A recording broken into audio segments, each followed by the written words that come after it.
You want to know some of my family lore? My grandmother lived a double life for like 20 years. Like a full-on another house, another husband, the whole 9 yards. And somewhere in my mid-20s, we all found out about it and hell broke loose. So my mom, we find her. My mom goes up and knocks on the fucking door and asks for her by the name that we knew she was going by, which was not her fucking name. It was actually my eldest aunt's name. And I'm sitting in the truck out on the street watching with the fucking window down, just being fucking chismosa, trying to get all the information. And my grandmother comes to the door and her eyes went boop. Oh, I love my Momo. I miss her. Okay, here's the story of how my grandmother led a double life for 20 years. And I'm going to tell you right now, go get a snack, get comfy. This is going to be a long ass video. But before I can tell you the events of what happened, I need you to understand the backstory. So my grandmother, my grandfather, my mother, and then the relationship between me, my mother, and my grandmother. Number one, my grandfather. I love that man. He was my favorite person on the face of the planet. But I know that he was not a good man. Okay, the grandfather that I knew was not the father that my mother knew. Okay, he liked to drink, he liked to have a good time, he liked the ladies. Okay, he's old school Mexican, Catholic, the whole 9 yards. He did what he wanted to do, and everybody else did what he wanted to do. Number two, my grandmother. My grandparents got married in the 40s, and my grandmother started having kids when she was 17. And I say started because she had 8. And every single kid was a year apart, except for my mom and her younger sister. They were 2 years apart, and in between them, there were twins that passed away. So my grandmother was literally fucking pregnant for like 10 years. When the youngest of the 8 started high school, my grandmother became a nanny for a rich family in downtown. So when my youngest uncle was 15, my grandmother left the house and was a full-time nanny Monday through Friday and came home on the weekends. Simultaneously, my mother is pregnant with me, okay? So me and my uncle are 16 years apart. This family had 3 kids. That's important. But my entire childhood was my grandmother was a nanny. She worked all week. She came home on the weekends. That's all we knew. Now my mom. My mom is my grandparents' favorite. And I come from the kind of family that they will tell everybody that that one's their favorite. My mom is number 5 in the 8 of her siblings. And in Spanish, when you add ita, I-T-A, to anything, it means like the smaller version.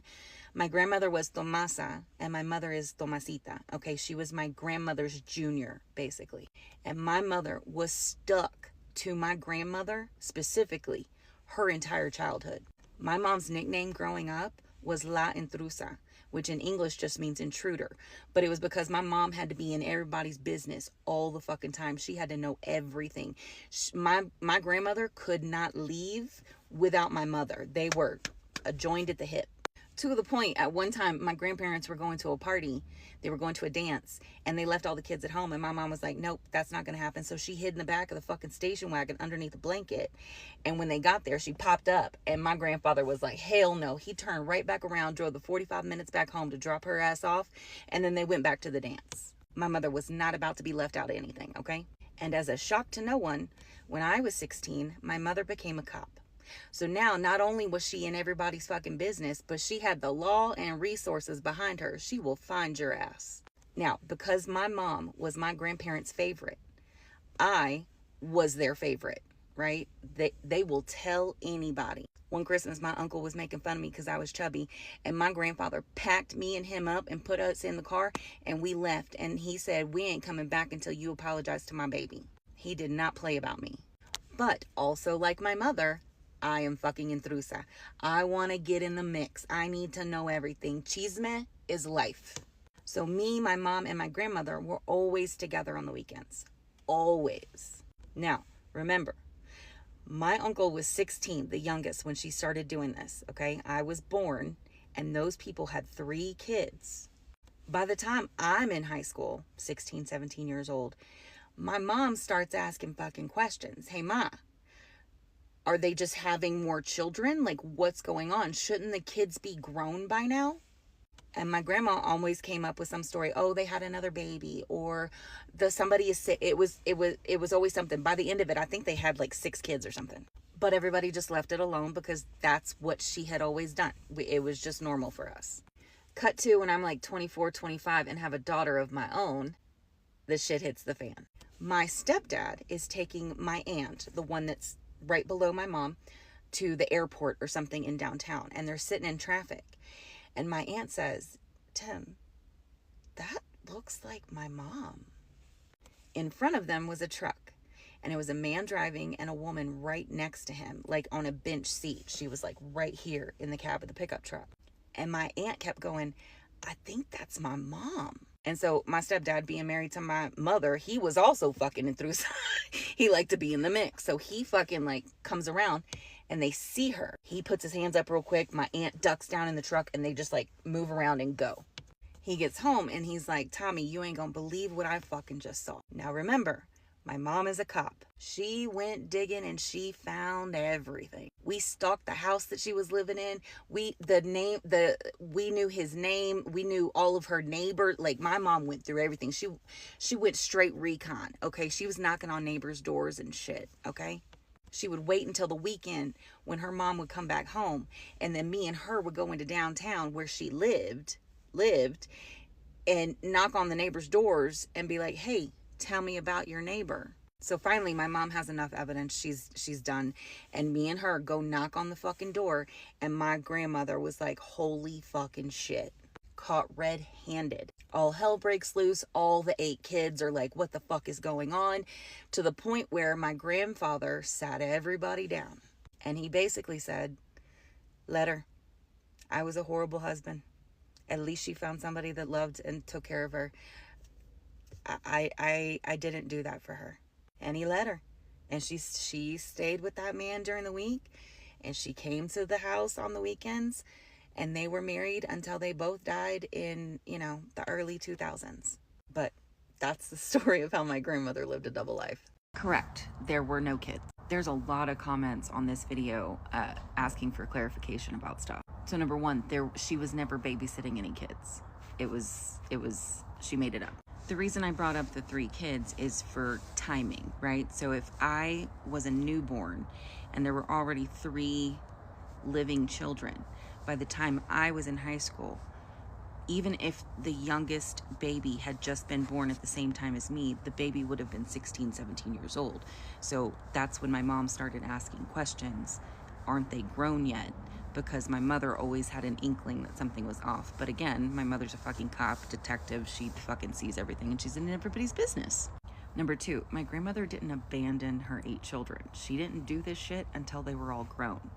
The youngest 2, there was only 2 at home and they were 16 and 17 years old. Somebody said that I'd be pissed because my mother abandoned me. No, they were all adults. My mother was fucking pregnant at the time. Somebody asked about what happened to the man. My grandmother continued to live with this man and come home on the weekends after we found out, right? Towards the end of her life, she got sick, and my mother and grandfather talked to this man and were like, we're gonna bring her home and we're gonna take care of her. And my grandfather took care of her until she passed. At the very end, she was in hospice, and my mom told the man, and he came to visit her before she passed. And my grandfather did not know until we all knew. And he chose to let her live the life that she wanted to live until she passed away. And then he passed away a couple of years later. Yes, the other man knew that she had a family. He never had any kids. They never had any kids together, any of that stuff. They were just in love. And my mom said that she hated it, but the man was actually really nice and that he just loved my grandmother. You think that's strong? You haven't met my mom yet. My mom is the bravest, strongest fucking bitch on the face of the planet, bar none. After 15 years of being in an abusive fucking marriage, my mom went to police academy behind his back. She sat me down one day and she told me her plan, and she said, I'm gonna need your help with my brother. And she went and got me a hardship license when I was 14 years old so I could drive me and my brother around. And then she went to police academy at night while she told him that she got a second job. But in reality, she had only gotten a raise at her first job. So she went to police academy at night behind his back. And when she graduated, she walked into the fucking house, threw the paper in his face, and said, if you ever touch me or my kids again, I'll fucking kill you, and they won't be able to do anything about it. After 15 years of literally getting stomped, she became a fucking cop. And she did it so she could protect other women, because the one and only time we called the cops, they showed up and said, well, what did you do to make him do that? She knew right then and there that she was gonna have to handle this shit on her own, because nobody was fucking coming to save her. A year before she decided to go to police academy is when I started fighting back. And she realized that he wasn't as strong as she thought he was. Because if her 14, 15-year-old daughter could put his ass on the fucking ground, imagine what she was capable of doing. And she fucking did it. It took her a hot second, but she did it. And now my mother is not one to be messed with. Today, tomorrow, yesterday, 10 years from now, if you're breathing, don't test my mother. Her spine is made of fucking steel. After she retired from being a cop, she actually stopped a kidnapping in a grocery store parking lot when she was like 60 years old with 2 bad fucking knees. She was on the news and the radio, and I think the mayor gave her some sort of plaque. Not really sure on that one. They called her the vigilante grandma. So yeah, I come from a long line of strong fucking bitches. I made a video about my grandma living a double life and pretending to be a live-in nanny so she could live with her boyfriend. And the most asked question is, what about the money? Like, how did nobody figure it out if she didn't have an income? That's what y'all want to know? Like, I don't, like, no offense. It's white people. Y'all are doing it wrong. My grandfather took care of my grandmother. Took care of her. And then when she went to go live with that man, he took care of her. When she worked, her money was her money. She wasn't working to, like, pay for shit. Like, my money is my money. My partner's money is my money. Y'all are doing it wrong. A realistic get ready with me as a person that just found out that her husband got away with attempted murder and rape. April 19th, 2025, my world changed forever. I found out my husband of 12 years had an affair with a woman in a dingy hotel, having unprotected schmacks with a woman in a hotel, and he recorded it. Long story short, he told me he recorded it for a trophy. That's when my nightmare really began, was when I found out about the affair. One affair that later turned out to be over 500 affairs and a double life in adult film. April 19th, after finding out, I woke him up. I told him, how the F could you do this to me? How could you do this to me? I love you. How could you record it? How could you do this to me? I woke him up. It was about 5:30 in the morning. Something in my gut told me to look at his phone. So I looked through his phone, and that's when I saw it. To go backwards in time, in like September 24th, 2025, he just came back from Poland a few months prior for a rotation because he's in the military. He was stationed at Fort Stewart at the time, and we just, got back together because he was away.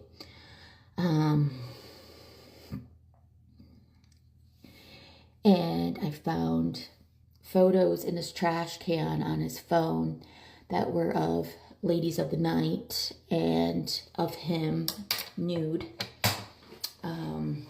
with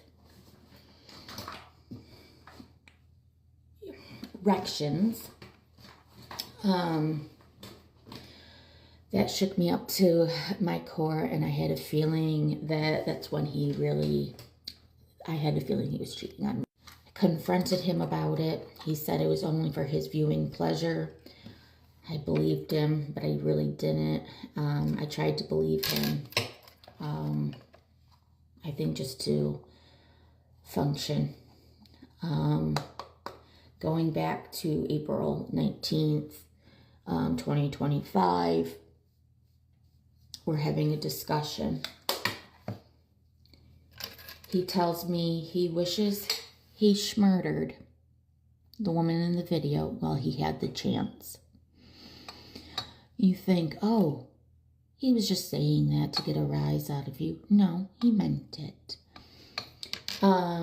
He later that day would run off with a weapon. And I called the military police for a wellness check because I was afraid for her safety, my safety, and his safety. So I called the military police telling them he ran off, made threats to unalive a woman, made threats, and ran off with a weapon. During this time, they waited over an hour at my house waiting for him to come home. They had, I'm not sure what the term for it, they had calls out to be on the lookout for his vehicle around Fort Stewart, Georgia, because he had a weapon. And he made threats of harming others.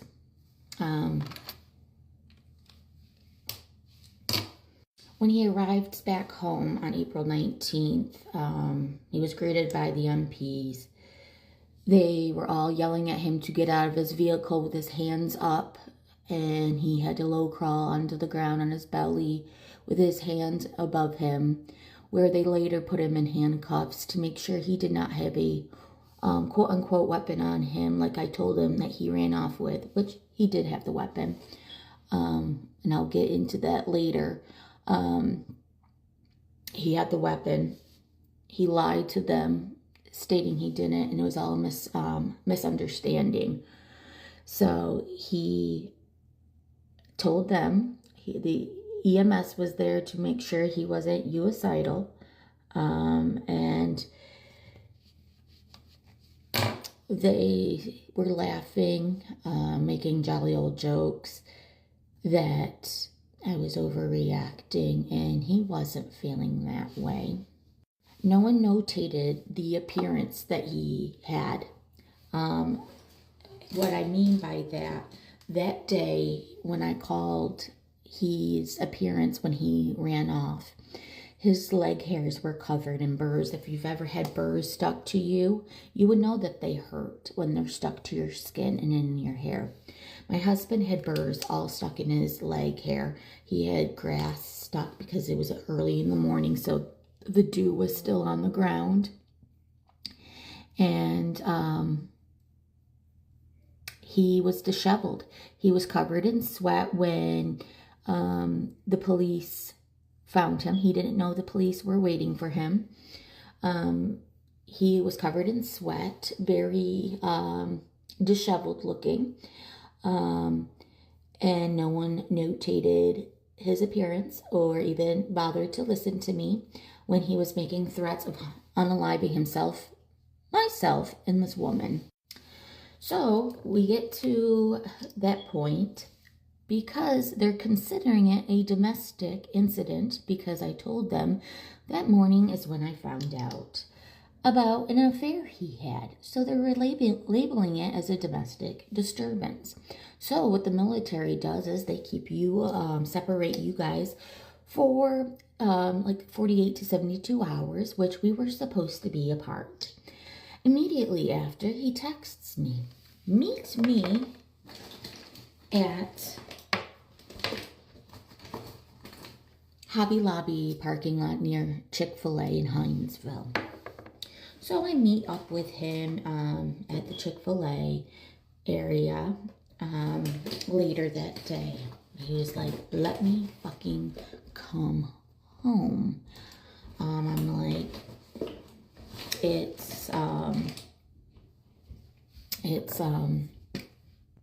we're not supposed to. What if the police see? And he kept telling me that he wants to come home Yada, yada, yada. Let's talk, let's work this out. Yada, yada, yada. So my husband goes against orders and goes back to our home, where it continues to escalate for the next few months. That weekend was Easter weekend 2025. So we have Easter. We go to Cracker Barrel the next day, and it was nothing but him yelling at me for something he did all day long in my face, to the point where I dissociated a lot of it. His behavior was very weird, extremely weird. His behavior was weird for the year leading up to it anyway, but his behavior was becoming more erratic. He was talking in a different tone of voice. He wasn't talking in his normal voice. And what you might be wondering, what do you mean by that? My husband has a very distinct voice, very monotone, very blah, like showing no emotion or tone or pitch. And his voice has been different. I can't explain to you. You would have to hear how he sounds for it to make sense, but he changed his voice. I know. What does that make any sense? Follow me for part 2, 3. It's a very long story. Part 2 of how my husband got away with attempted rape and attempted murder. I left off talking about the day I found out about the affair. I didn't tell all the details. It's just too much. So we're going to fast forward to the big events. There was a night, April 26th, 2025. We were just talking about, his affair that day, working on a workbook, an infidelity workbook, which I have the pages of said infidelity workbook and what he wrote in said infidelity workbook. As we, we're getting ready for bed, we go to bed, he's asleep. I'm crying. My world has been turned upside down. I'm trying to grapple viewing my husband with another woman, and just in complete shock. I go to sleep. He wakes me up around 2 a.m. in the morning, grabbing me by my arm and saying, "Wake the fuck up. Wake up." And I'm like, what's going on? What's going on? It was like 2 o'clock in the morning. The kids had school the next day. I'm like, "Jordan, what is going on?" And he's like, "Get the fuck up, get the fuck up." And so I get up. He drags me by my arm, literally is dragging me by my arm down the stairs, and tells me to get in the effing car. I get in the car that day. I know I'm not getting out of that car. If you know anything about military bases, the speed limits are slow. It's like 15 in the neighborhoods. He was going like maybe 40 to 60 miles per hour, whipping. We lived in a roundabout. He was whipping around the roundabout.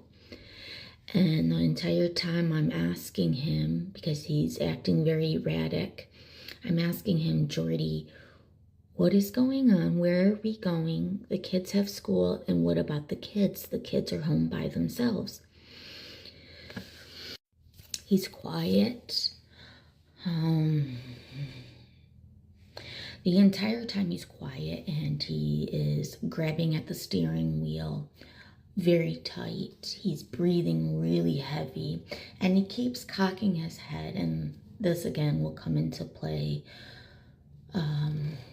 in other incidences that I will eventually talk about. He kept going.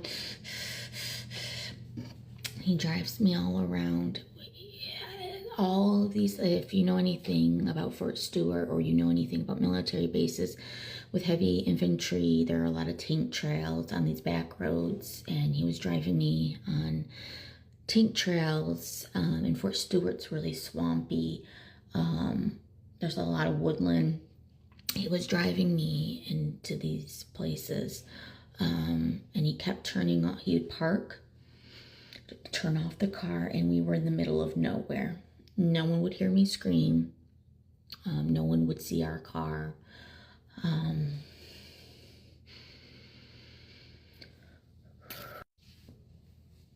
He kept driving and kept making different stops. One of the stops, that's when the violence really started getting really, really, really bad.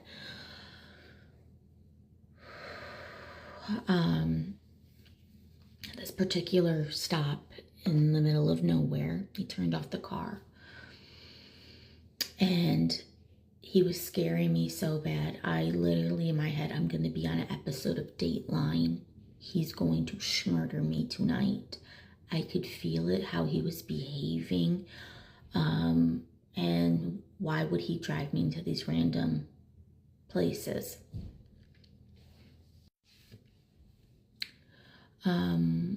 We get to a stop. He stops the car again.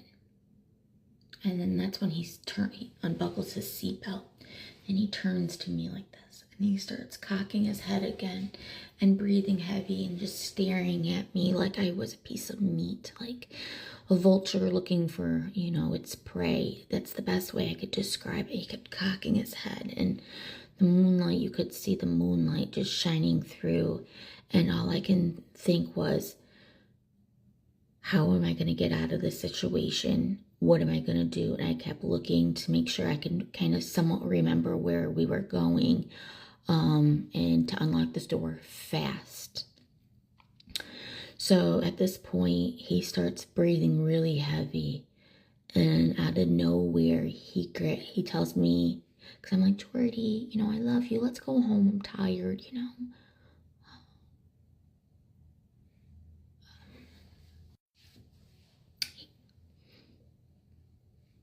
He grabs me by the head. I'm in the passenger seat. He grabs me by my hair and slams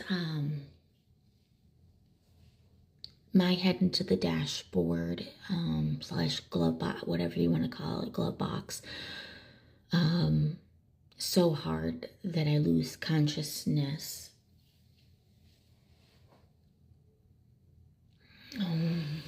And I still struggle to this day to be in that car, because this is what angers me about this whole situation, because I have the dent in my car from when he smacked my head so hard on my dashboard.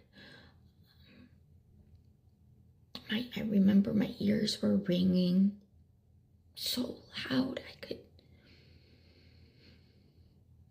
I could barely hear it. Like, what he was saying to me sounded like a whisper. He then proceeded to try to strangulate me, and I kept going in and out of consciousness because I was getting restricted air and clearly blood flow to my brain. It only takes so much pressure and so little time to unalive someone by strangulation. As he's doing this,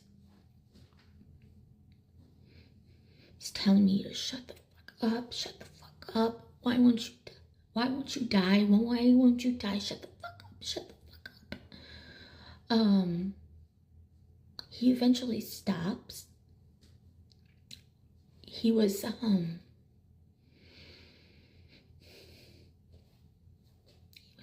wrangling me so much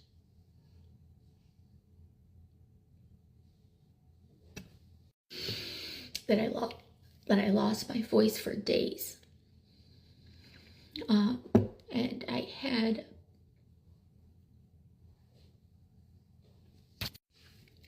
broken vessels in my eyes from the pressure.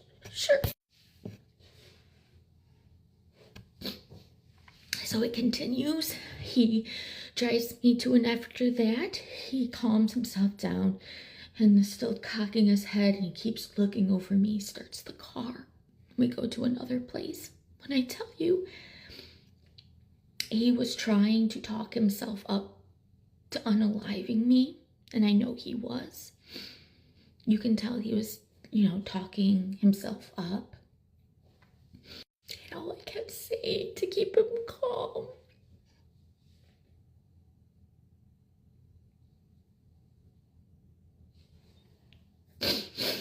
Jordy, I love you. Let's go home. I'm tired. I'm tired. I love you. Let's go get you some help.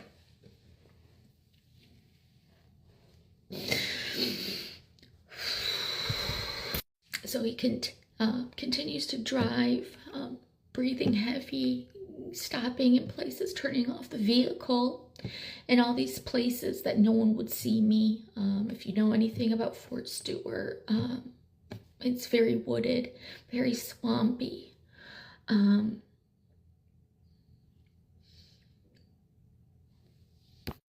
We finally get to a lidded place. And he said, I was going to murder you or seriously hurt you. You know that, right? I go, you wouldn't want to do that to me, Jordy. I know you love me. I know you love me, Jordy. All he kept saying is, I'm going to unalive you. I'm going to unalive you. You know that, right?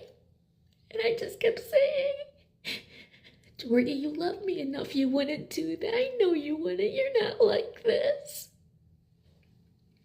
Follow me for part 3.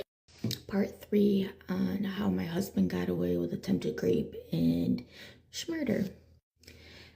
During my story times, I wanted to be advised that there are a lot of triggering themes, and I'm leaving out a lot of details because I would not be able to say what I want to say on TikTok without it being flagged. So if there may seem like there's inconsistencies or missing parts, it's literally because I have to be careful with what I say on TikTok.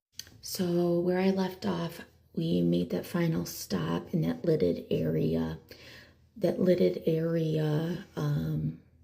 I talked him down. I kept talking sweet to him, going like this to his face because I know how to calm him down. He likes to be babied and he likes to be seen as the victim. Like everyone is doing everything wrong and he's not. So I'm like, I'm so sorry, even though I had nothing to be sorry about. I didn't do anything. I'm so sorry, Jordy. Let's get you some help, talking sweet to him. That saved my life, was talking sweet to my husband. And I got him to get calm enough where I go, we can, I'll go to the hospital with you. We can get you checked in. I'm not effing fucking going to the hospital. I'm like, okay, let's just go home then. Let's go to sleep. I'm tired. Just anything to kind of, calm him down. So we drive home. When I tell you I'm shaking, like when you're freezing, I was shaking so hard that my teeth were chattering. I was so scared for my life that I peed my pants.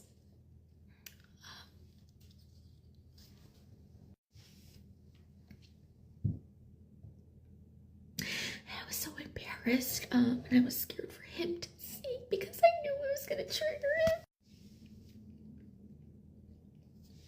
him. And of course he was like, you're a 34-year-old crybaby, pisses her pants. Get all my change out of my clothes. I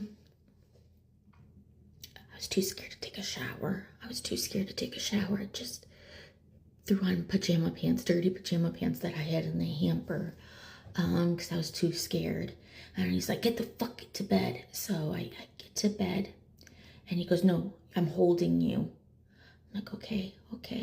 So he literally, when I tell you, he's holding my head down like this. He's holding my head down like this, and he's holding me tight so I don't move, because I know he knows that I want to go to the police. He's holding me down like this, and I pretend that I'm sleeping. So I sleep. Well, I'm not even sleeping. I close my eye like this, and I stay awake because it's like 4 o'clock in the morning. I stay awake that entire day. From then on, I never fell asleep again while he was in the house. I would sleep outside in the hammock. I remember there was a day we had severe storms. I still slept outside. I slept outside when he was at home. When he was at work, I would sleep outside in the hammock. I didn't even stay in. When I tell you it would be like 100 degrees, it would feel like 100 degrees because it was spring in coastal Georgia. And I don't do good with the heat because of my lupus. I would stay in the heat just so I'm not in the house. I would go for walks just so I'm not in the house because I'm scared to be alone in that house with him. So when he was gone, I would sleep, and then I would go get the kids from the bus stop. I never slept when he was home. I pretended to be asleep. He would always hold me, and I would always sleep. Literally, when they say sleeping with one eye open, I slept like this on his chest, because where he was in the bed, I would lay on my left side, and I would sleep like this. And anytime I felt him get up, I'd close both eyes. But I was awake every single night until June, until he left the house.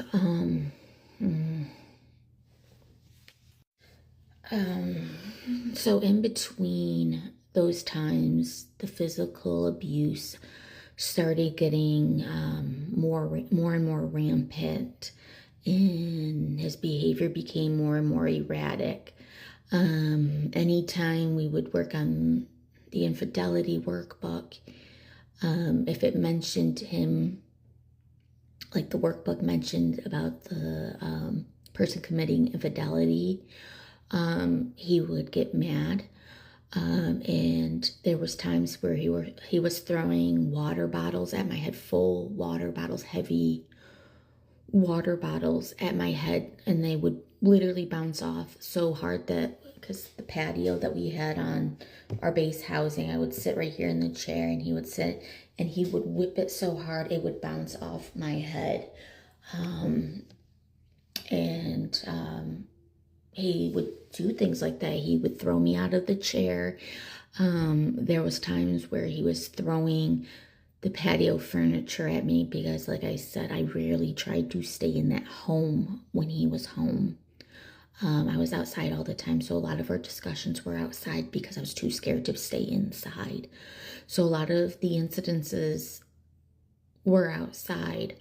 I remember we were talking, I brought something up, and it must have triggered him for what he was doing, like his guilt, because I wasn't talking about, the infidelity or anything like that. I said something that must have triggered his guilt, because then he got up because we were sitting in our Adirondack chairs, and I'll even post pictures of where I was sitting. I was sitting in this chair, he was sitting in that chair, and he gets up and he goes like this, like his hands are on the armrest, and he goes like this, and he goes, "Shut the fuck up. Why won't you just shut the fuck up?" And he was cocking his head like this, getting in my face, and with force. I was about, at that time, like maybe 150 pounds. I've gained a lot of weight because of all the medications I have to be on because of my post-traumatic stress disorder. So he threw me with such force out of the chair that I hit my head. And I wish I took pictures now. I had a big bruise on my hip. And I do remember, and of course, investigators never looked into interviewing the neighbors. There was a gentleman that I remember, he was in his backyard, and he was like watering his plants, because a lot of our neighbors had, vegetables and stuff that they were growing in their little boxes. And I remember him just standing there. He was in a black t-shirt and black, like, basketball shorts. And I remember him just going, he was watching from, like, the corner house. And it was like maybe 3 houses down. And he was watching. He was like, he literally flew me from the chair.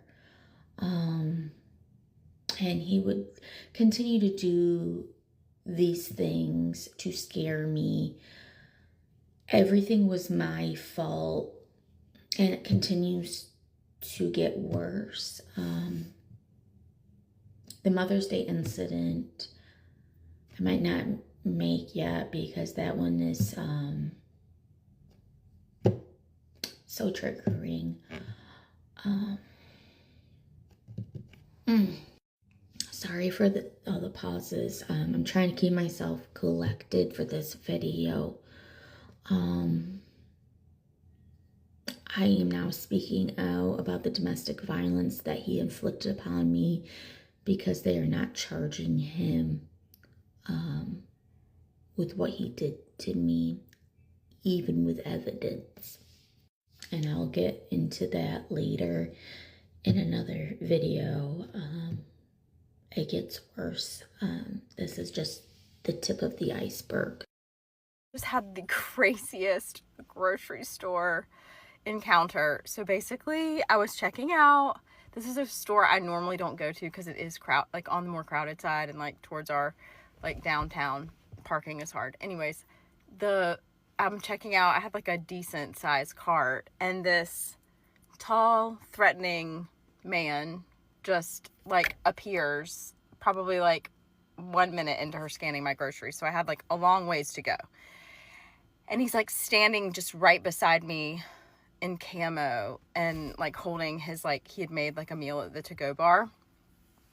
So I noticed it and didn't say anything. It was like he was waiting. He had cash in one hand. It was like he was waiting for my checkout girl to be able to check him out. But like, she had her rope on, like, after me. I was the last customer. So he's just standing there, and I am like thinking, what is going on? Like, what is happening? Because he's like very close to me and staring at her. So I just say to him, which in hindsight, I guess I could have just stayed quiet the whole time, but there was like 4 more minutes at the very least of scanning groceries to go. So anyways, I look at him, and I just am like nice, and I go like, oh, I said, if you have a question, I'm not in a hurry. Like, you can, you can interrupt. And he goes, I just want her to check me out. And I was like, oh, okay. And she goes, sir, sorry, I'm closed, and I still have to finish like her. And he goes, I'll wait. And she was like, no, sir, like, I'm closed. And he was like, he like kind of like was like annoyed. And then this like other lady that works at the store comes up, and she's like, sir, I can take you over to the like checkout, like the guest services, or like over here, but she's closed. Like, she's done for the day after this. And I'm standing here this whole time, and he's like, he starts saying, I'm going to fuck y'all up. And I was like, okay, this guy's on drugs, and they have security guards at this grocery store. So they're like standing over there watching the security guards, and they're not doing anything. And I was kind of honestly scared for them to do something, because I felt like this guy was like obviously not with it. He's like, I'm gonna stand right here, and she's gonna check me out. And the other lady goes, like, for the second time, she's like, no, she's not gonna check you out. So that lady walks away, and then he keeps saying like the threatening things, and I'm like, how am I gonna diffuse this? Because the security guard is doing nothing, and literally is like right there. So I just go like, why don't you let me pay for your lunch? And that way you don't have to wait. Like, I just said it in my little like airhead way. Like, why don't you let me just pay? He was like, really? He was like, thank you so much. And they were like, the counter people or the checkout people were like, are you sure? And I was like, yeah, just scan it. Like, so I was like, have a good day. He like went on. I said, have a blessed day. And then the security guard just like stopped him and wanted to make sure he paid, and he was like, she paid for, he pointed back. They were like far up in the distance. Okay, so I told the girl, they were like, thank you so much. I'm like, y'all need to be refunding me for this $19 meal that he just got. But I was happy to do it. But I was thinking in my head like, no, you're welcome, but the security guard didn't step in, and you should say like, hey, go over to guest services and they'll refund you for that since you just got like stalked at this checkout. Anyways, again, happy to do it. So I had the guy that was bagging my groceries walk me to my car just to be safe, because there's no telling these days, ladies. And then the funniest part of the story is I get into my car and the guy beside me he's in a minivan. He looks, I don't know, like younger, but anyways, he's holding like a disposable razor and he's just digging in his nose. Like, just, it was so weird. Whatever. I'm glad to be home and get my groceries inside. Hello.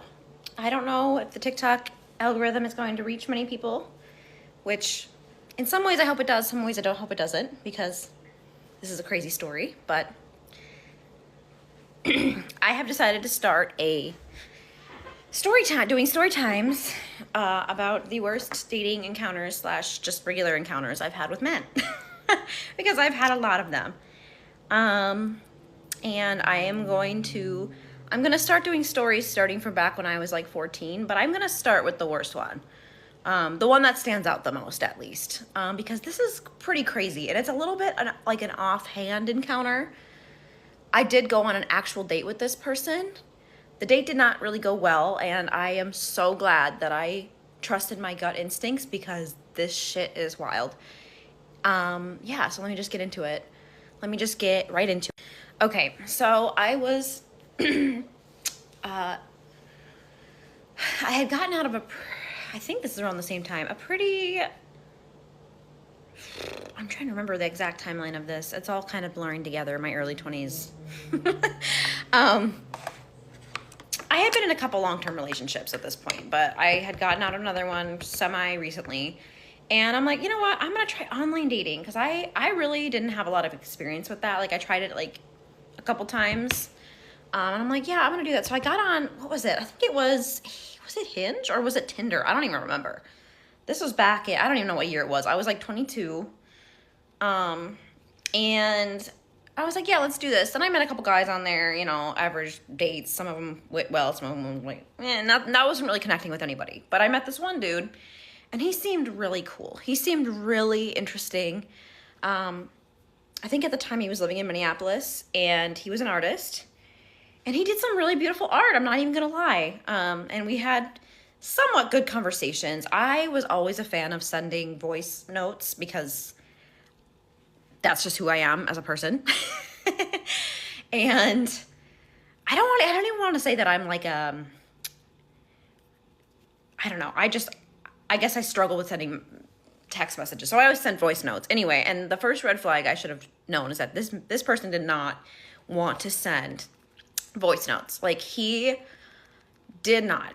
Like, and the other thing is that I really couldn't get any like straight answers out of him. Like, we talked about his art and stuff, and I'd be like, hey, like, you know, how old, like, I wanted to know the basics, like, how old are you actually? And all this, you know, all just the basic stuff, like, where are you from? What's your family like? Like, I really didn't get any answers out of him, which now knowing what I know makes perfect sense, and I don't blame him for that. But, so, you know, we talk for a couple weeks, and I finally decide to go on a date with him. And this is back when I lived in Minnesota, and we decided to go to, I don't think he was living in Minneapolis, actually. I think he was living in, like, somewhere in the suburbs of Minneapolis, like Bloomington or something. I don't remember. I can't remember. Anyway, so I decided to go on a date with him. We went to the Mall of America, and this is where shit was getting a little weird. I was not getting a good vibe. Also, he told me, and he did disclose to me that he was short. Did not have a problem with that. I'm short as shit. I stopped growing when I was like in 6th grade. Like, I'm not over 5 foot. And I didn't have a problem with that. I was like, okay, that's cool. Okay, so I am not over 5 foot. I'm like, that's cool. I won't wear heels, whatever. Like, I didn't care that he was shorter. If he was shorter than me, that's not a problem for me. I'm not that kind of, I don't care about that stuff. But he was really fucking short. Like, he was shorter than me, y'all. Really short and little. Like, he was very little, petite man. which is also what makes this story crazy. And so we're going around the mall, and you know, I don't want to consider myself old school when it comes to dating, but I just feel like somebody, like when you go to a coffee shop with someone, which is what we did. We went to Starbucks. We were just walking around looking at stuff. He was like, okay, I'm going to buy my drink and you can go buy your own. Which is fucking weird, you know? I'm like, okay, I'm like, oh, why don't I just, and I was like, oh, what is wrong with me? I was like, let me just buy us both a drink and whatever. And he's like, oh no, like he wanted to keep like his own money to himself. And some people, you know, to each their own. I gave him the benefit of the doubt. I was like, okay, cool. This is just wild. And the more I think about this, is wild. And so we're walking around the mall. I'm like, we both bought our own drinks. That's totally fine. But then I'm like, oh, he probably doesn't have that much money. You know what I mean? Like, that's totally cool. Like, we all have our places in the world. We all are on our own timeline. I do not give a shit about that stuff. But I did think it was a little rude, the way that he said, yeah, you know. I was like, okay, whatever. And so we ended up walking around the mall. Although I did think it was weird because he had all these he had this bling bling on. I'm telling you, like, his style was very, I don't know, what is the word, eclectic? I don't know. It was just, he had a lot going on, but it was not bad. Like, he had tattoos up to his neck and all that stuff. I thought he was an interesting guy. But he was really short and he had all this bling bling on. I'm like, why don't you want to buy me a coffee if you have all this bling bling on? And I just figured maybe he's broke at the moment. He's an artist, you know, I get how that stuff goes. And so we go to the next place and it's like a bunch of cool art. Cause you know, if you've ever been to the Mall of America, there's a lot of cool little shops and stuff. And he goes in there and he buys like 3 for himself after he didn't want to buy me a coffee. I was like, whoa, okay. I'm like, and already I'm thinking like, this probably isn't gonna work out, but let's continue with the date. He's very shy. He's very quiet. He just doesn't want to talk about a lot of things. Like, we're walking around, we see a lot of people, of course, because it's the mall. And I actually happened to see one of my favorite artists was there. He does, I'm not gonna disclose who he is because I don't know. I don't want to give away where he's from. But anyway, he was there. He's a rapper, and I was like, oh, and he walked by, and he kind of, I don't know, I don't want to say it, like, he was just chill. He was just chill. He was just with his family. And I was like, hey, do you know who that is? And he's just like, no. Like, he didn't know anything about these local artists. Like, he's a local rapper. And I was like, okay, you don't know who that is. That's fine. I knew he was actually more into, like, metal and, like, pop punk and all that kind of stuff. So I was like, oh, that makes sense. Like, you don't really know, you know, people from the hip-hop scene out here. And so we're walking, and I just was getting all these weird vibes. I was like, whatever, blah, blah, blah. We're walking. And all of a sudden, this woman walks in front of us, and she was very cute. And I found out later who she was.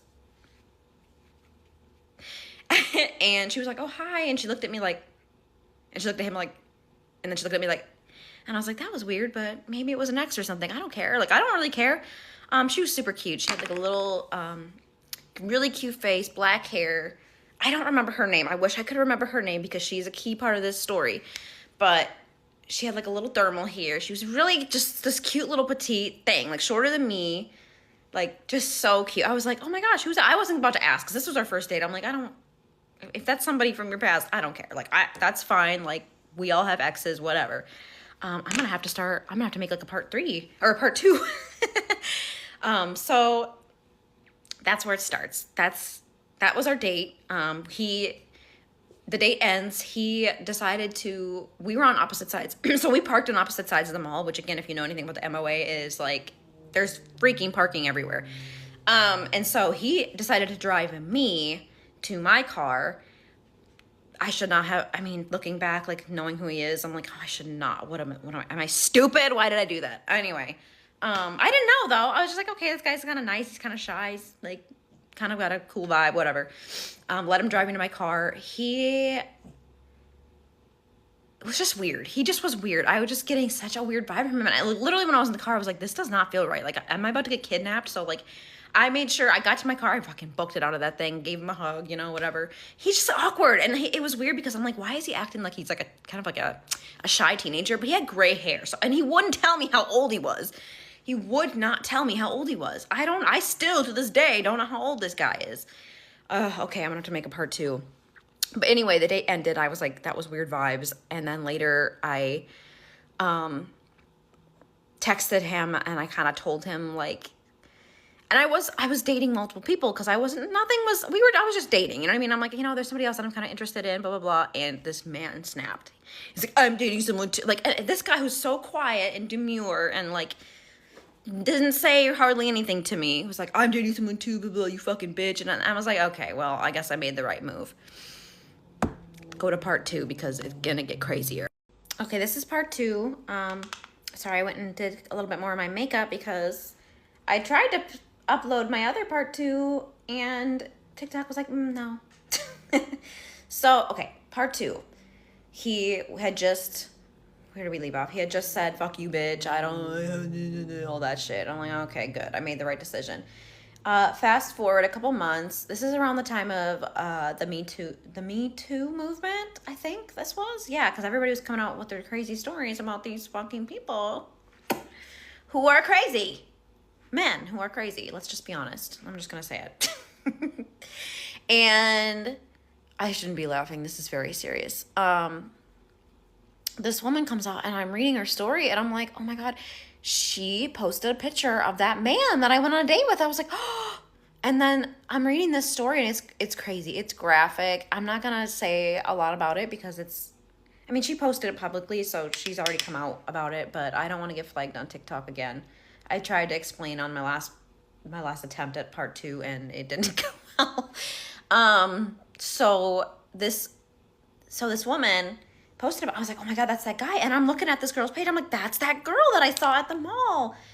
And I guess I kind of have to explain what she had said because otherwise the story isn't as intense.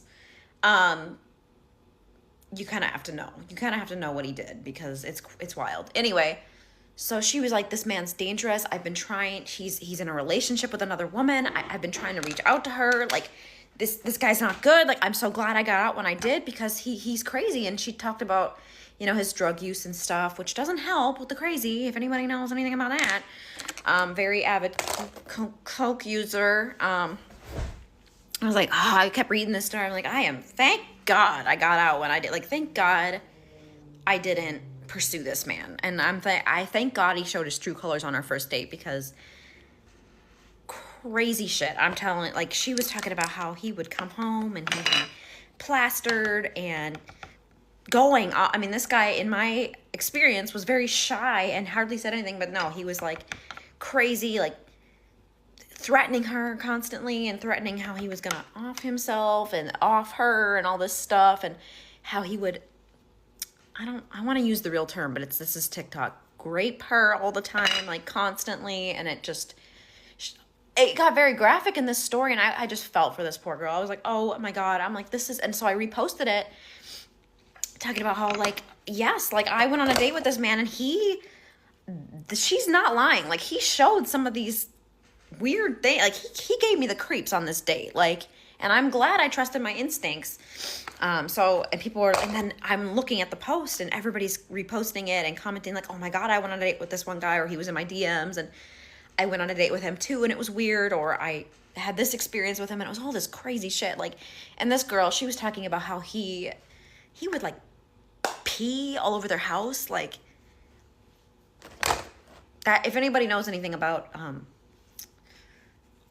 hardcore drug use, like, that's a very telltale sign of, like, he's using drugs, like, like a lot, like, more than just, like, he's addicted. Like, this man is. And he was little, so I can only imagine how, like, he wouldn't have to use very much to, I don't know. I'm getting off topic, but anyway. And I'm just like, this is crazy, because this man, he's just, I don't know. This tiny little shy man, and he's done all these things and said all these things and hurt all these women, like, in these ways.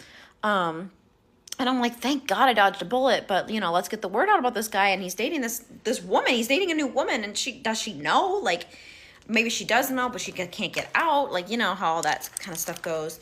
And so that happens, and it's crazy. It's this crazy story. And I'm like, oh my gosh. So, yeah. So that happened. A couple more months go by. And I have this crazy dream. I have this insane dream about this man. And I was like, oh my God, I had this dream that we were locked in this industrial like room together, and he was threatening me and saying, you know, like, I'm gonna off myself and all this stuff. And eventually I had to jump out the window because he was going to unalive me, excuse me. And I woke up and I was in a panic. I was like, oh my gosh, like that was it doesn't sound, I mean, you have to be there. It doesn't sound terrible, but it was horrifying dream. I was like, oh my God. And so that got me curious. I'm like, I wonder if he's still with that woman. Like, I wonder how she's doing. Like, so I go to his page because I'm like, I'm curious. I'm like, I have got to figure out if she's okay, because I had this crazy dream and I don't know what that means, but why am I thinking about this? You know what I mean? Like, this is a couple months after I had learned about who he was and all this stuff. And so I go to his page and I see all these people posting on it, and I'm like, well, that makes sense because, you know, he's a fucking creep. But I'm like, why doesn't he have his page,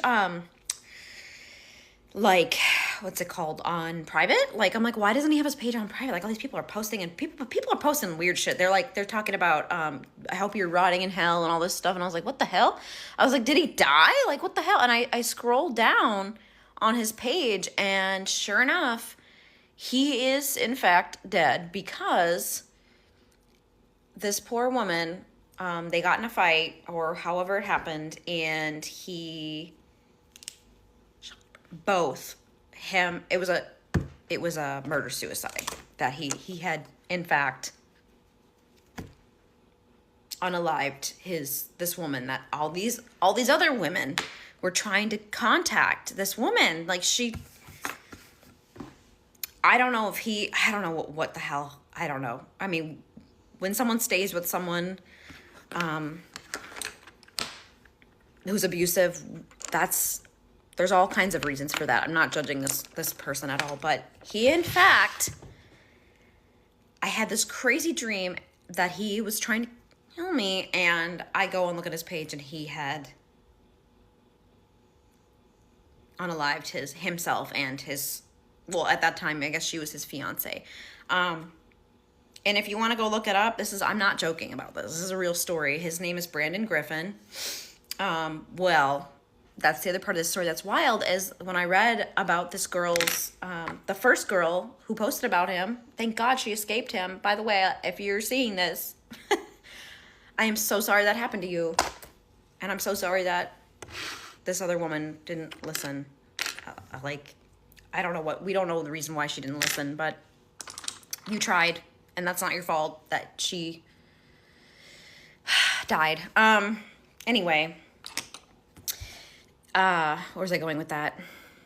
I'm like losing my train of thought because I always get wrapped up in like, oh my God, this is crazy. Like, I can't believe this fucking man. Hold on. Oh, that's what I was, I'm like, what was I about to say? We don't know what his real name is. He went by Brandon Griffin. His first name was Brandon. He went by Brandon Griffin. That was not his actual name. People change their names all the time, but I don't know the details, but there is other backstory about this man that the girlfriend who had posted about him had disclosed. Like, she didn't even know. Like, she was always trying to figure out, you know, who he actually was and all this stuff, because the more she started living with him, the more weird shit came out. And she's like, yeah, his last name isn't actually Griffin. I don't know, but he does go by that. And if you want to look up the story, God, what town was he living in? You can look him up on Facebook. He is still on there. His profile is still on there, and you can read the whole story about what happened to him and his at that time fiance. Wild, to say the least. And I'm so glad I trusted my instincts. Yeah, I think about that all the time. I'm like, and it's crazy that I had this dream too. Like, why did I dream about it after the fact? I don't know, but I had no idea that had happened. Dreamt about it, went to look at his page, and sure enough, that was how it ended for him and this poor girl. Anyway, okay, I'm back with another story about this crazy dating. This one's not like too crazy.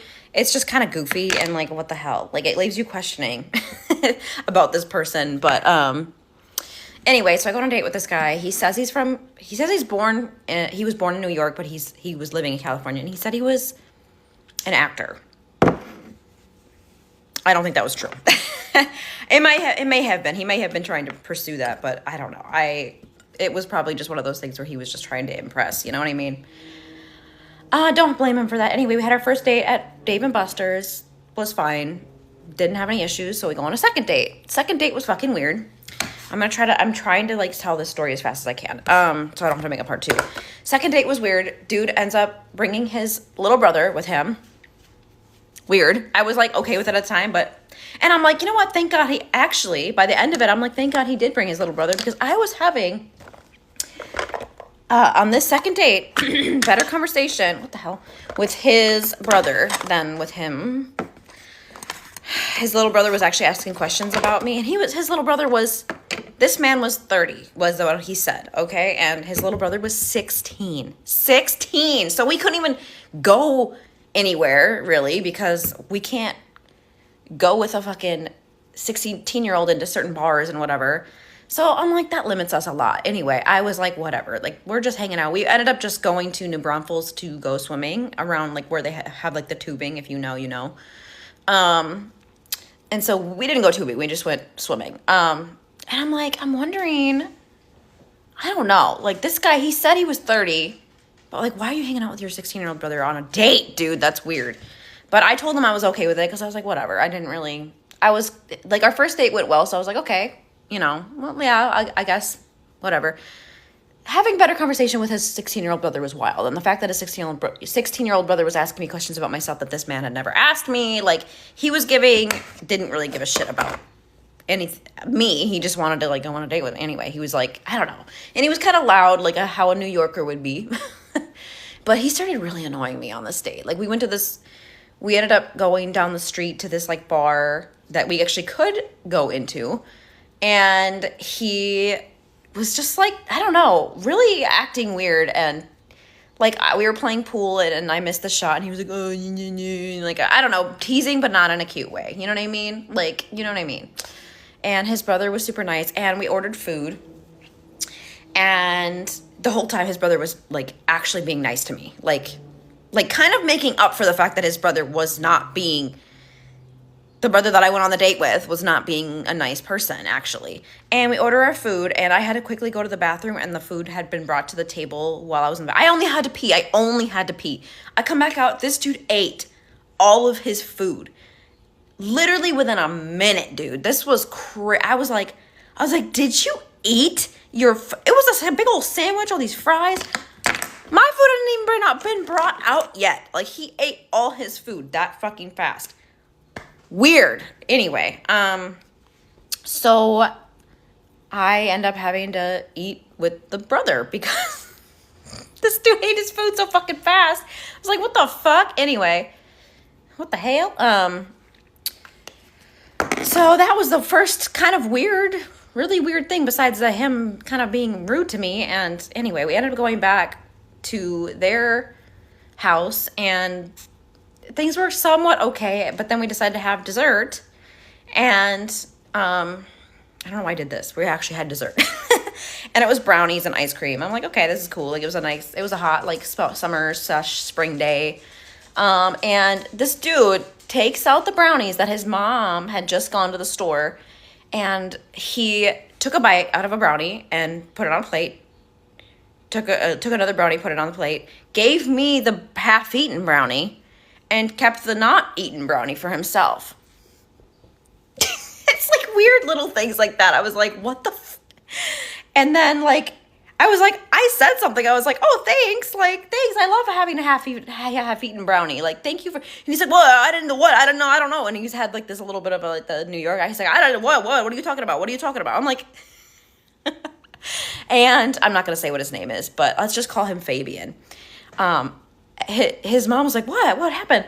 I'm like, oh, he just gave me the half-eaten brownie instead of a whole brownie. I'm like, that's cool. It's whatever. I was joking around. And she was like, Fabian! But that was, like, the kind of thing that got me questioning. I'm like, how old are you really? Are you lying about your age. Like, do you have a fake ID? Is this why you don't have your license yet? Because you can't actually drive?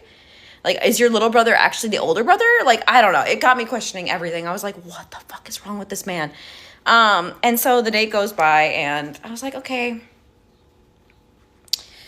Like, it was kind of getting late, and it was getting very late. So I was like, I'm about to leave. So, because I don't know, I still wasn't really getting good vibes, and I just wanted to go home. I was tired. It was late. And so I called an Uber because I didn't want to have somebody else pick me up, because I also was having issues with getting my license in Texas, because that and my car wasn't working at this time. So I'm like, I'm going to Uber back home. And that was the reason why I didn't judge him on the not driving thing, because I'm like, oh, I'm having issues with that right now too. Like, I know how that goes. So I didn't think anything of that. Oh my gosh. So he walks me out, and we're saying bye at the door, whatever.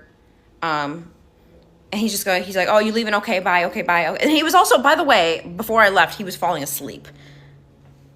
I'm like, dude, I'm not staying here. Like, I don't know. It was really fucking weird. And, and we were chilling in his bedroom at the time, which he was staying with his family, because he had just moved here. And again, I didn't think anything of that. And then I ended up leaving. But then he said later, he was like, oh, yeah. Oh, no, it was during the day. He's like, my mom doesn't want us up here. I'm like, aren't you a grown man? Okay, I don't know. It's fucking weird. It was really weird, like, the behavior. It could just been a cultural thing. I don't know. I'm still to this day giving him the benefit of the doubt. But anyway. So I end up leaving, go out to this Uber. He walks me to the door, and we're saying our byes, and he's like, okay, yeah, bye, bye, bye. He slams the freaking door in my face. I'm like, oh, maybe, like, I said something that offended him. I was like, that was weird, though. I don't know. That was, like, really weird. Like, I don't even think he realized he did it, which later on I found out he didn't realize he did it, which I guess is just a normal thing for him to slam fucking doors in people's faces. But it was weird enough. I was not just, like, I was like, did I just think that was weird? Like, did that seem odd? I don't know. So I'm walking to the Uber, and the Uber guy literally stops, and he goes, are you okay? I was like, oh, yeah, did you see that? He's like, yeah, that was weird. Like, did he just slam? I'm like, are you guys fighting? I'm like, no, that was a second date. He was like, that was a second date. Like, the Uber driver saw him slam the door in my face. Like, dog, what is wrong with you? Anyway, so, of course, after that, I'm like, yeah, that was too many weird things in one date. So I just decided, hell no, I'm not going on another date with this guy. I'm not going to explain myself. Like, maybe I should have. I should have at least told him, like, I don't see. But anyway, so it was months later. I hadn't even heard from him, so I figured, yeah, we're on the same page. Like, maybe we just both didn't vibe, whatever. You think months have gone by? Like, at least 2.5 months have gone by, and I have not heard a word from this guy. I start dating someone else, and this guy realizes I'm dating someone else. And I actually am in a relationship with this person at this point, because things have gone really well. And he loses his shit and starts going, does he know? I'm like, no, what, dude? He's like, does he know that you fall in love fast, blah, blah, blah, and all this stuff about me that I'm like, you don't even know who I am. We went on like 2 dates. This dude, he's like, and he starts like threatening me. I still have the whole text chain, because I was like, what the, and I was freaking out, because I'm like, what is he saying? Does he know? Like, he was talking about how he knew something about, he kept saying he knew something about me, but that, like, he was trying to blackmail me, but he wouldn't tell me what it was that he was trying to blackmail me with. I was like, what are you talking about? I'm like freaking out. I'm like thinking back, like, did I leave something there? Did I, like, there was nothing. I was like thinking to myself, I'm like, there's nothing I was hiding or anything from him, but like, what is he talking? What is this blackmail he has on me? Anyway, it was a whole thing. He was threatening me. He was threatening to talk to this guy that I was talking to. Like, he was like freaking out, and already 2 months have gone by. I'm like, dude, I thought you didn't want to fucking talk to me anymore. I didn't want to talk to you, but like, I figured everything was chill, because months have gone by. I haven't heard anything from you, and all of a sudden you're mad that I'm dating somebody. Like, anyway, that was a crazy story, and I had to end up blocking him because he was threatening me every day and sending me messages and spamming me crazy stuff. Like, I should post the thread on here, because I still have it, like, of him sending me this crazy shit. Anyway, I'm gonna run out of time. Okay, story time about how my oldest child came to be. So basically, I'm adopted. I was adopted at the age of 1. At least that's what I've been telling people. Anywho, so things was going bad with my parents who were taking care of me or whatever. So I ended up getting expelled from school, which is another story for another day. I was in ninth grade at the time, and a lot of stuff had happened or whatever. So I ended up getting expelled. My parents worked in the school system, so they couldn't stay home to keep an eye on me, and my brothers couldn't either. So my people decided they want to contact CPS to try to get me back in the system. So they brought out a therapist who, you know, talked to me or whatever, and she was like, you know, maybe she needs to see where she come from. So I could meet my biological father, but I could not meet my biological mother because her rights was terminated. So meaning that I couldn't see her or talk to her until I was 18.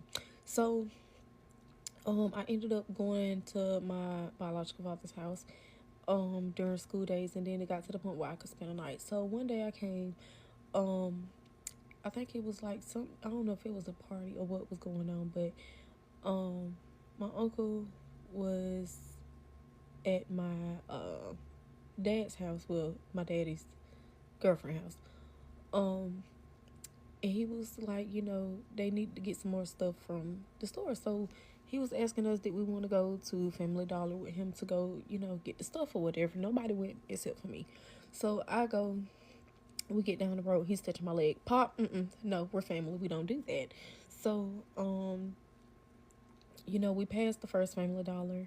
Like, you passing it, and you're like, no, we're going to another one. So we go past another one. Like, literally, like, at this point, we're passing another one. He was like, no, I'm not going to that one. So we ended up behind a church.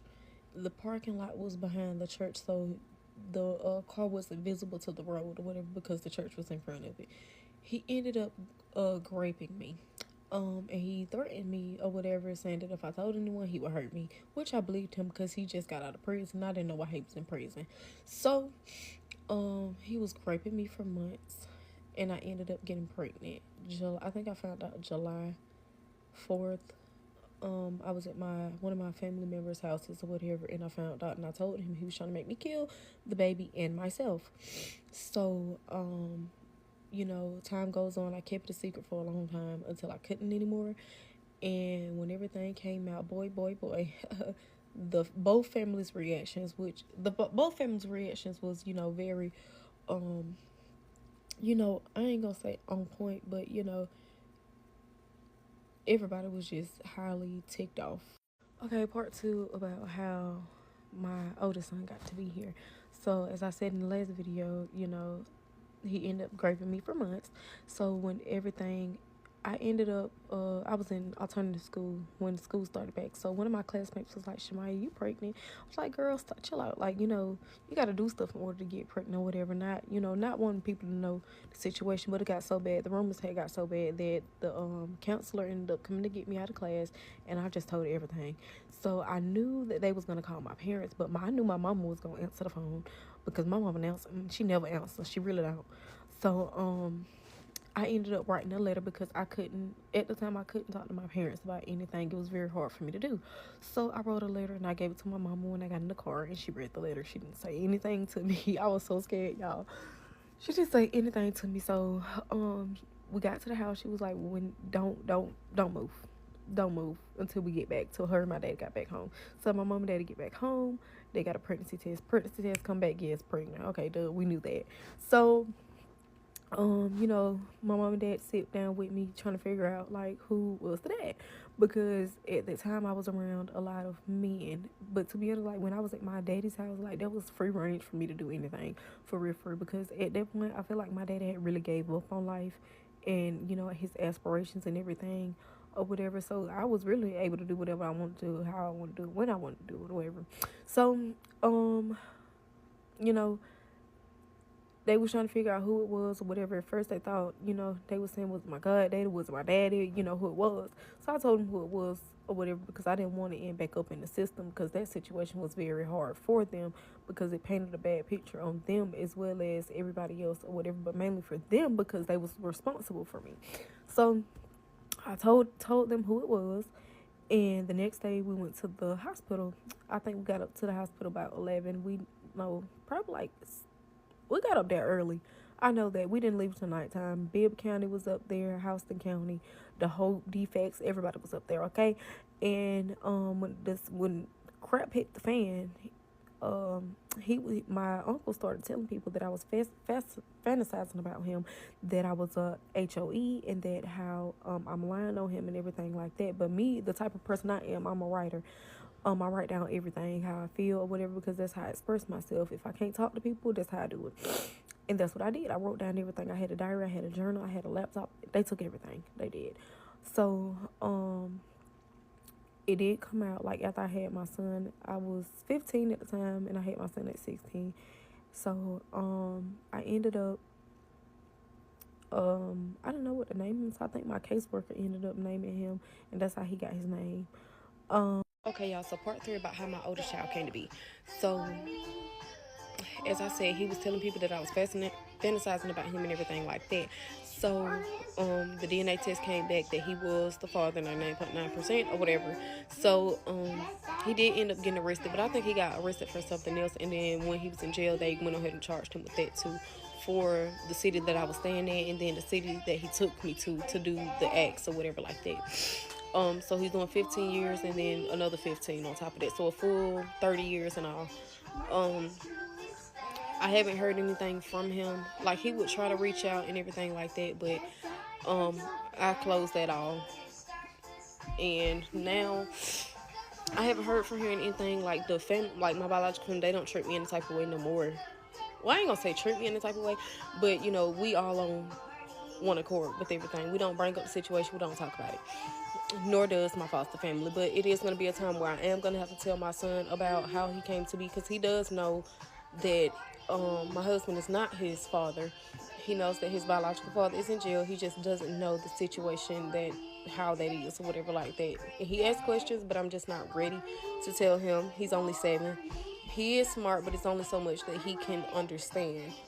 So I'm gonna wait till he get a little older to understand, you know, get the full effects of it. But I am kind of scared because I don't know how he's going to react hearing that, because I don't know how I would react hearing that. So we're just gonna see how that goes. But there's more to the story. It will be another part, but it's not gonna be the same title, because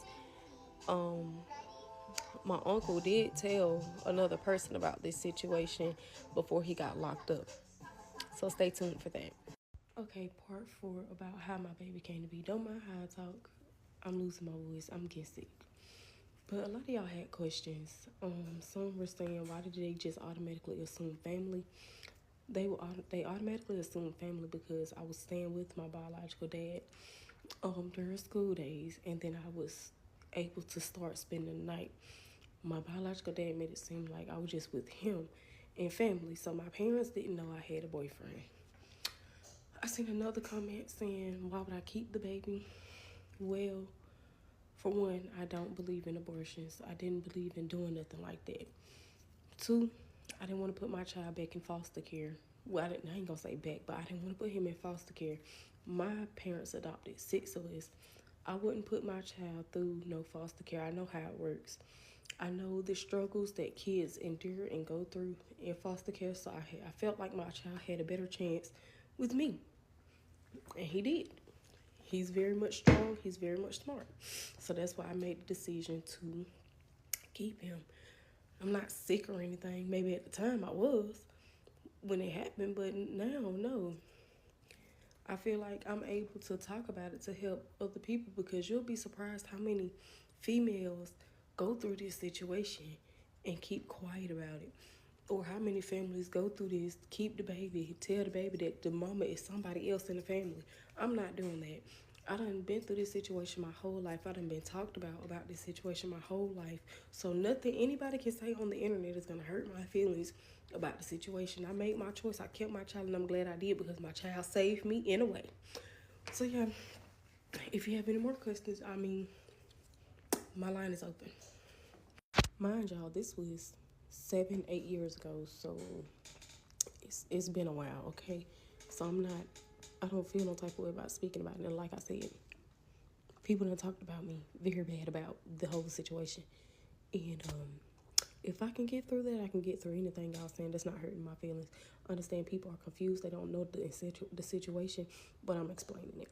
So no need to feel like, I mean, everybody got their own opinions, but I'm not sick.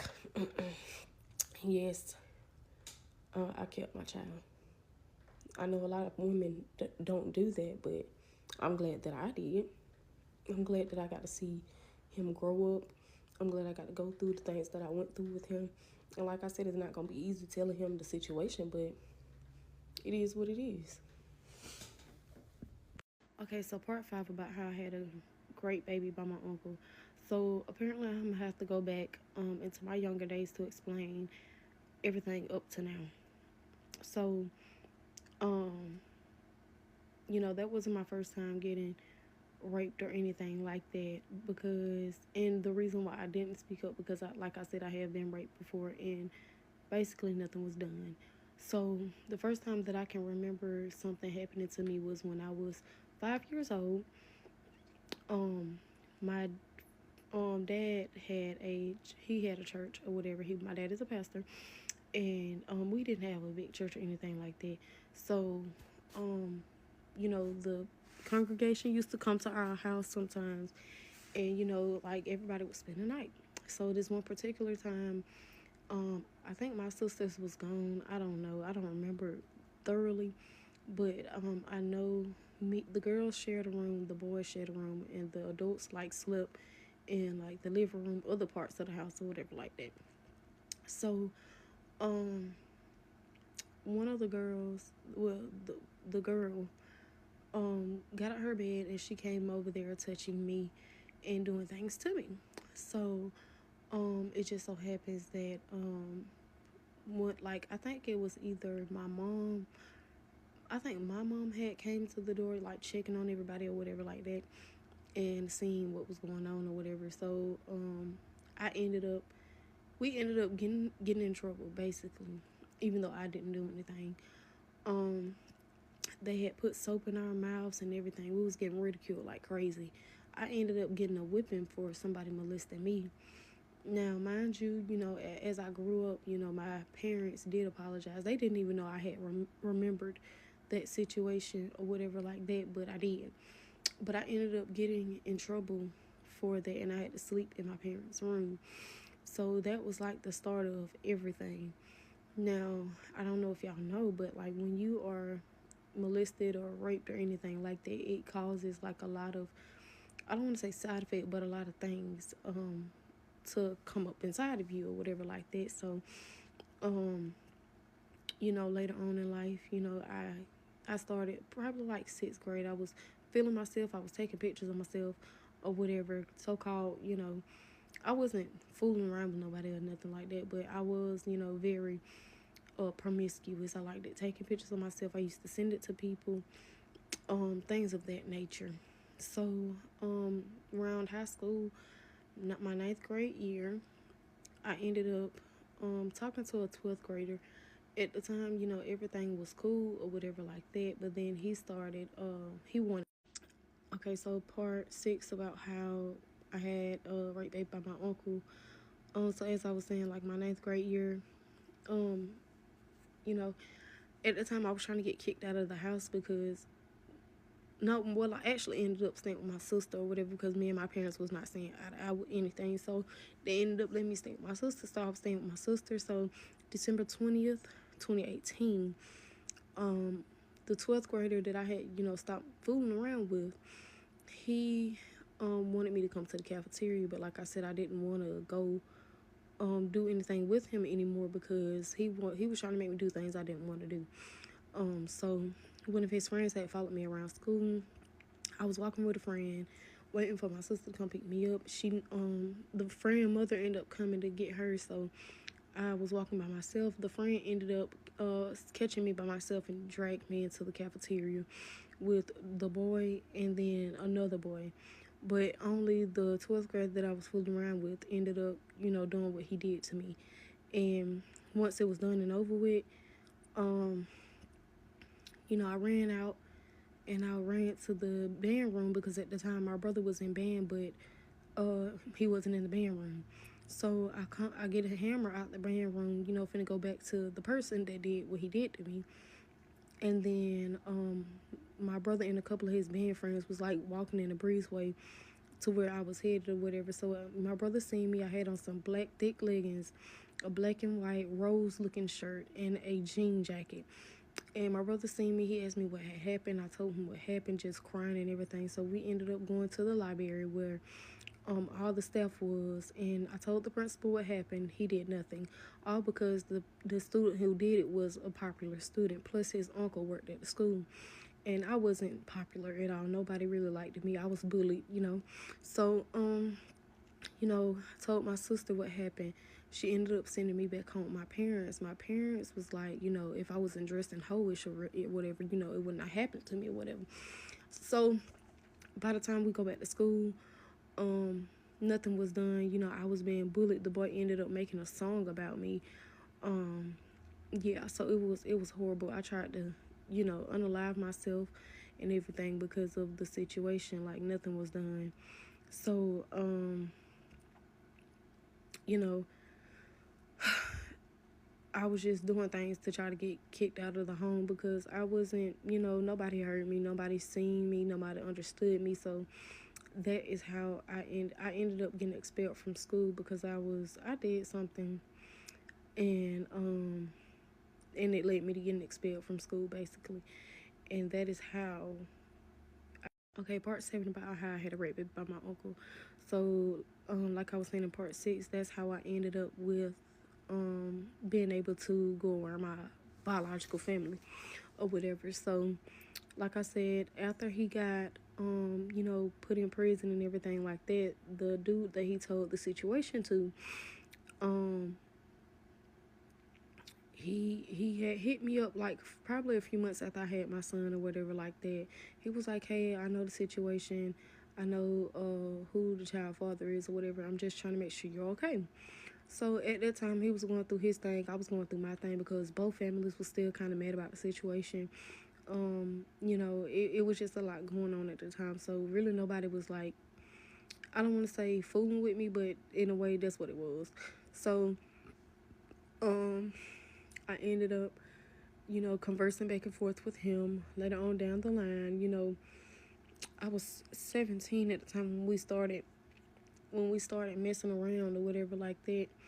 And then later on down the line, you know, we ended up clashing because I found out he put his hands on women or whatever like that. So we ended up, you know, not talking for a while or whatever, all because he went to jail. But at the time, I didn't know that. So he had started back, you know, talking to me or whatever like that. And then around 2022, we was, you know, it wasn't no secret anymore. Everybody knew we was dealing with each other, this and that and the other. My biological family is actually intertwined with his family. His nephew is friends with my cousins. They went to school together. So, you know, it was like family conflict. Like, they didn't want to be in a situation or whatever. But they did tell me that I shouldn't be messing with him. Because, mind you, the man was like 30-something years old. Which I knew that. I shouldn't be messing with him. But I did. I thought I was in love. But I wasn't. So, around 2022, I was pregnant with my middle child. And he was very abusive, mentally, physically, emotionally, verbally, all of the above. I was so small to the point where like people was thinking that I was on some hard drugs, but I was very much stressed out and depressed. I ended up my dad ended up getting unalived during that time while I was pregnant. I think I was like 3 centimeters dilated during the time he had got unalived or whatever. And like the day we had my father's funeral was the same day I had my daughter. My auntie was there to, you know, help me through everything. But like when it came down to birth, like I was in there pushing my baby out by myself, and the nurses in there too. My child father was at the hospital, but he was too busy on the phone with other people. Okay, part 8 about how I had a rape baby by my uncle.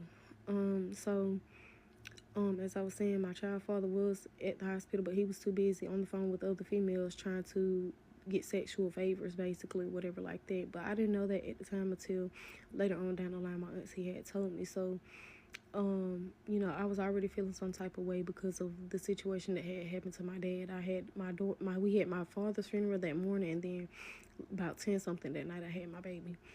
So, you know, like a lot, I was going through postpartum depression. I was already depressed anyway, so the depression on top of the postpartum, um, you know, I wasn't able to grieve my father because I was pregnant. So, like after I had my baby or whatever, you know, I got released home, but I was staying with my auntie, my biological auntie's father at the time. So, you know, I was bad off. I should not have been around no kids, nobody, because I tried to unalive myself as well as my kids. Now why I don't it was postpartum, baby. Like I said, I was depressed. It was just a lot going on at the time or whatever. So my support system came through. Everybody made sure that, you know, I was okay, the baby was okay, everybody was okay or whatever. And a year after that we ended up moving in together. Worst decision ever. His son ended up coming to stay with us. He had a 11, I think his son was 11 at the time when he came to stay with us. You know, I was taking care of the son, my kids, and him. You know, working 3 different jobs, trying to make sure bills stayed afloat because he was never really home. He always stayed going out with his friend or whatever. And when he did have a job, that money didn't go towards the bills. He was a pothead.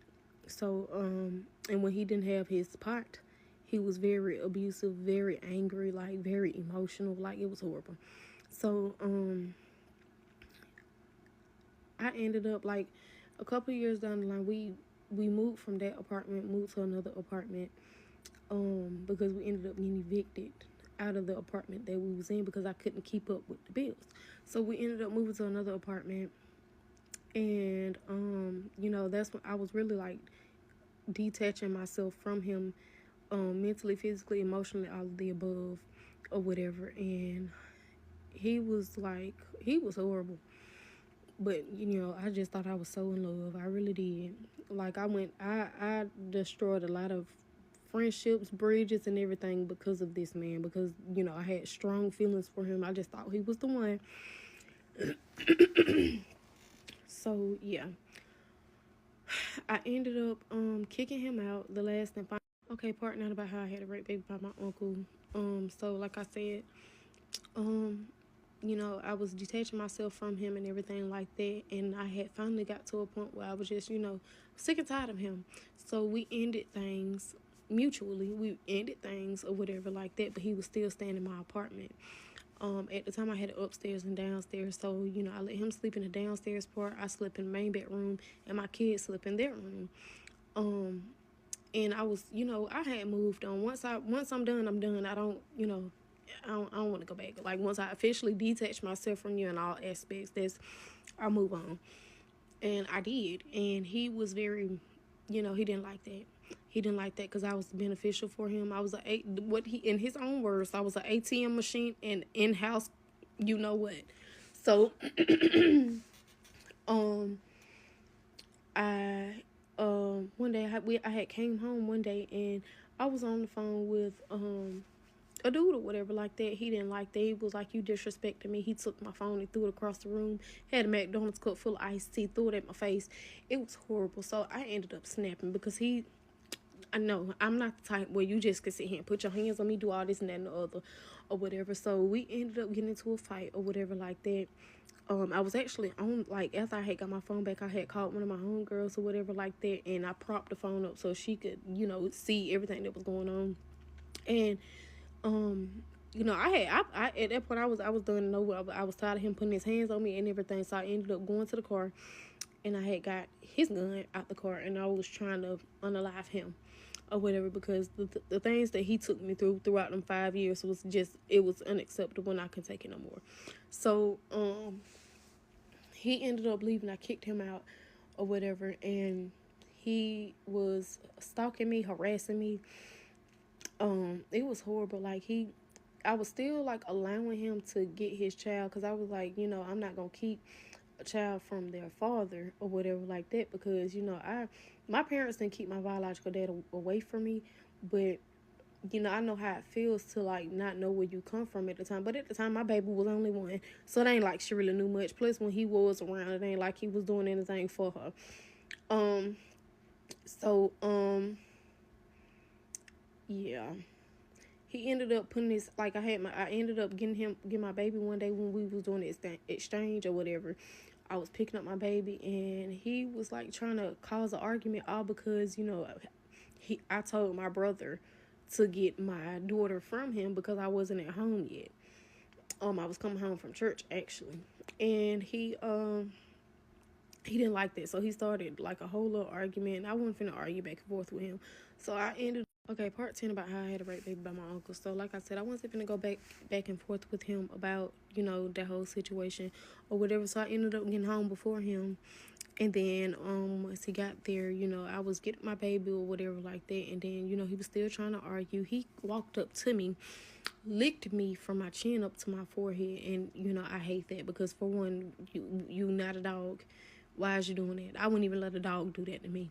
So I ended up pushing him or whatever with, you know, I had my baby in my arm or whatever, and it was a reflex because why is you doing that? I ended up kicking his car.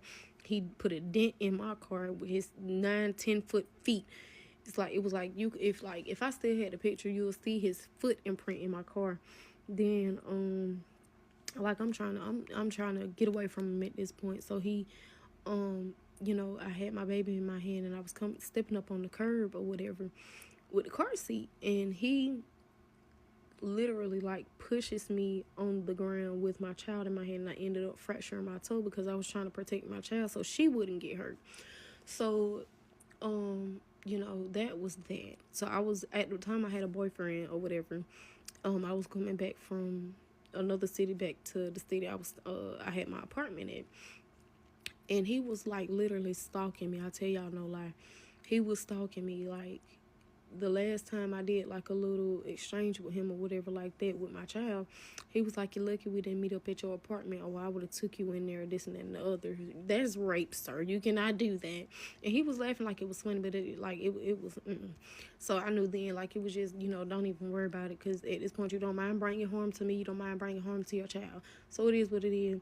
So I used to come home, you know, on the weekends or whenever I could or whatever. And one day I came home, I went to my neighbor's house because I was real cool with my neighbor or whatever. So we stayed at her house, spent the night at her house. He came one night, he was banging on the door, he had a big old gun, and he was like, "I'm gonna kill you, B, I'm gonna do this, I'm gonna do that." And I'm like, "You need to go, like, his children in here, you scaring the kids and this and that and the other." So my neighbor's neighbor ended up coming out the door, which was a man, and my child's father took off. So I ended up calling the police, telling the police what had happened or whatever like that, and they was saying, you know, I need to get a CPO put out on him and everything like that, and that if he come back, just to do what I gotta do. So he didn't come back that night. He came back that morning. It was Monday morning. My neighbor's mom comes every morning to pick her up, take her kids to school or whatever like that. So they left. No more than 5 minutes later, this man come busting in this lady apartment.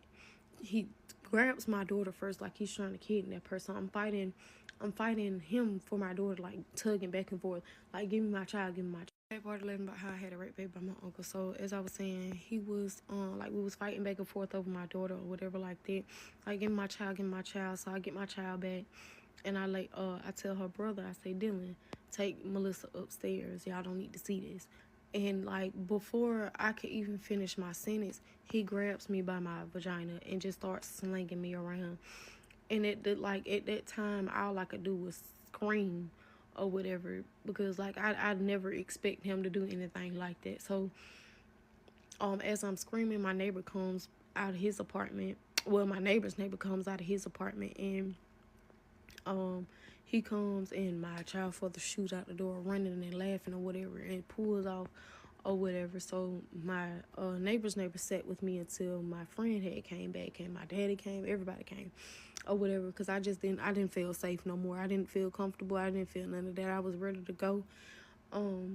So I called my boyfriend, and he came down, and I said, "I can't do it no more." I didn't want to stay there anymore. It was just too much traumatic stuff that didn't happen in that, you know, area, in that apartment around that apartment. Then I just couldn't take it no more. So I packed up my stuff, and me and my kids, we left and we moved to the city we in now. And, you know, it's been nonstop harassment, you know, trying to paint a picture of me being a bad mother, like I'm keeping him from his child. Your actions are keeping you from your child, sir, not me. You know, you got people texting me this and that and the other. Now, mind you, you know, you done threatened me, you done threatened my kids, you done threatened my husband. Like, to a certain extent, like, and yes, I did a TPO 2024, and it was up 2025. And during that whole time, he was still doing what he wanted to do. He didn't care. He didn't care at all. So after that TPO was up, I ended up making another TPO because he was texting my family talking about he was going to, basically it's her funeral. You know, make sure my daughter is out the way.